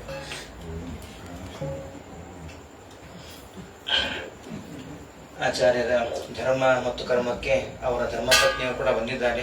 ವೈನಿಯವರು ಕೂಡ ನಮಸ್ಕಾರ ಮಾಡ್ತಾ ಇದ್ದೇನೆ. ಮತ್ತು ಆಚಾರ್ಯರ ತಂದೆ ತಾಯಿ ಕೂಡ ಈ ಸಮಯಕ್ಕೆ ನಮಸ್ಕಾರ ಮಾಡ್ತಾ ಇದ್ದೇನೆ. ಮತ್ತು ಆಚಾರ್ಯ ಇದೇ ರೀತಿ ಮೇಲಿಂದೇ ನಾವು ಪ್ರಾರ್ಥನೆ ಮಾಡಿದಾಗ ದಯವಿಟ್ಟು ಬಂದು ಈ ತರ ಜ್ಞಾನ ಕಾರ್ಯ ನೆರವೇರಿಸಿಕೊಡ್ಬೇಕು ಅಂತ ಪ್ರಾರ್ಥನೆ ಮಾಡುತ್ತೇನೆ. ಮತ್ತು ಅನೇಕರು ತಮ್ಮ ತಮ್ಮ ಕೆಲಸ ಕಾರ್ಯವನ್ನು ಬಿಟ್ಟು ಈ ಒಂದು ಕಾರ್ಯಕ್ರಮಕ್ಕೆ ತಾವು ಒಂದು ವಿಶೇಷವಾಗಿ ಪ್ರವಚನಕಾರರಿಗೆ ಹೇಳಲಿಕ್ಕೆ ಉತ್ಸಾಹ ಬೇಕಲ್ಲ, ತಾವು ಮುಂದೆ ಜನ ಎಲ್ಲರೂ ಬಂದು ಸನ್ನಿಹಿತರಾಗಿರ್ತೀವಿ. ನಿಮಗೆಲ್ಲ ಕೂಡ ನಮಸ್ಕಾರ ಮಾಡ್ತಾ ಇದ್ದೀನಿ. ಎಲ್ಲರೂ ನಮಸ್ಕಾರ ಮಾಡ್ತಾ, ಮತ್ತು ಅನೇಕರು ಅಲ್ಲಿ ಆನ್ಲೈನ್ ಮೂಲಕ ಪ್ರವಚನ ಕೇಳ್ತಾ ಇದ್ದಾರೆ, ಅವರು ಕೂಡ ನಮಸ್ಕಾರ ಮಾಡ್ತಾ ಇದ್ದೀನಿ. ಮತ್ತು ನಾಳೆಗೆ 12ನೇ ಸ್ಕಂದ ಕೂಡ ಪ್ರಾರಂಭ ಆಗ್ತಾ ಇದೆ. ಯಾಕಂದ್ರೆ ಮುಂದೆ ವೈಶಾಖ ಮಾಸ ಬರುತ್ತೆ. ಅಷ್ಟರಲ್ಲಿ ನಾವೆಲ್ಲ ಸ್ವಲ್ಪ ಮಠದ ಕಾರ್ಯಕ್ರಮಕ್ಕೆ ಸ್ವಯಂ ಸೇವಕರಾಗಿ ಕೆಲಸ ಮಾಡಬೇಕು ಅಂತ ಅನ್ಕೊಂಡಿದ್ದೀವಿ. ಸ್ವಲ್ಪ ಆದಷ್ಟು 12ನೇ ಸ್ಕಂದವನ್ನು ಮುಗಿಸಿದಾಗ ಶ್ರೀಪಾದಂಗಳ ಅಧಿಕ ಮಾಸದ ಬೇಕಾದಷ್ಟು ಕೆಲಸ ಇರುತ್ತೆ, ಅದಕ್ಕೆ ನಾವು ಸೇರಬಹುದು ಅಂತ ಉದ್ದೇಶವಾಗಿ ನಾಳೆಯಿಂದ 5 ದಿವಸಗಳೇ 12ನೇ ಸ್ಕಂದ ಪ್ರವಚನ ಪ್ರಾರಂಭ ಆಗುತ್ತೆ. ತಾವೆಲ್ಲರೂ ಮತ್ತೆ ಬಂದು ಈ ಸನ್ನಿಹಿತರಾಗಬೇಕು ಅಂತ ಹೇಳ್ತಾ ಆಚಾರ್ಯರಿಗೆ ಮತ್ತೊಮ್ಮೆ ನಮಸ್ಕಾರ ಸಲ್ಲಿಸ್ತಾ, ಪೂಜ್ಯ ಶ್ರೀಪಾದಂಗಳು ಕೂಡ ಈ ಸಮಯಕ್ಕೆ ನಮಸ್ಕಾರ ಮಾಡ್ತಾ, ಎಲ್ಲ ಆಚಾರ್ಯ ಹೇಳಿದಂಗೆ ಶ್ರೀಪಾದಂಗಳವರ ಅನುಗ್ರಹಣೆ ಸರಿ ಸಾಕ್ಷಾತ್. ಯಾಕಂದ್ರೆ 3-4 ವರ್ಷದಿಂದ ಮೊದಲನೇ ಸ್ಕಂದ 2ನೇ ಸ್ಕಂದ ಆಯ್ತು, ವಿಗ್ರಹ ಆಗ್ಬಿಟ್ಟಿತ್ತು. ಯಾವಾಗ ಅಧಿಕ ಮಾಸ ಕಾರ್ಯಕ್ರಮ ಫಿಕ್ಸ್ ಆಗಿದ ತಕ್ಷಣ ಅದು ನಮ್ಗೆ ಬೇಗನೆ ಮಾಡಬೇಕು ಅಂತ ಪ್ರಚೋತ್ಪಾದನೆ ಆಗಿ ಕೇವಲ ಶ್ರೀಪಾದಂಗಳ ಸ್ಮರಣೆ ಅವರ ಮಂತ್ರಾಕ್ಷರಗಳಿಂದ ಆಗ್ತಾ ಇದೆ ಅಂತ ಹೇಳಲಿಕ್ಕೆ ಇಷ್ಟಪಡ್ತೇನೆ. 2 ಮಾತನ್ನು ಮುಗಿಸ್ತಾ ಇದ್ದೇನೆ. ಹರಯೇ ನಮಃ. ಶ್ರೀಕೃಷ್ಣ ಅರ್ಪಣಮಸ್ತು. ಮುಂದೆ ವೇದವ್ಯಾಸರ ಪೂಜೆ ಆಗುತ್ತೆ.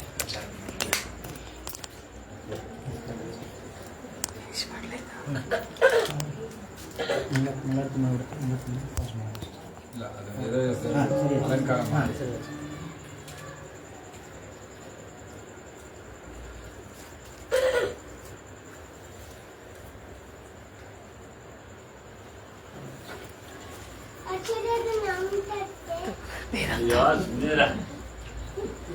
Ini katanya auto, tolong kasih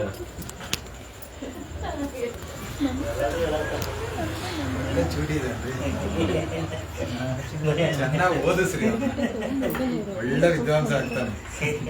ನಿಮ್ಮ ಆಶೀರ್ವಾದ.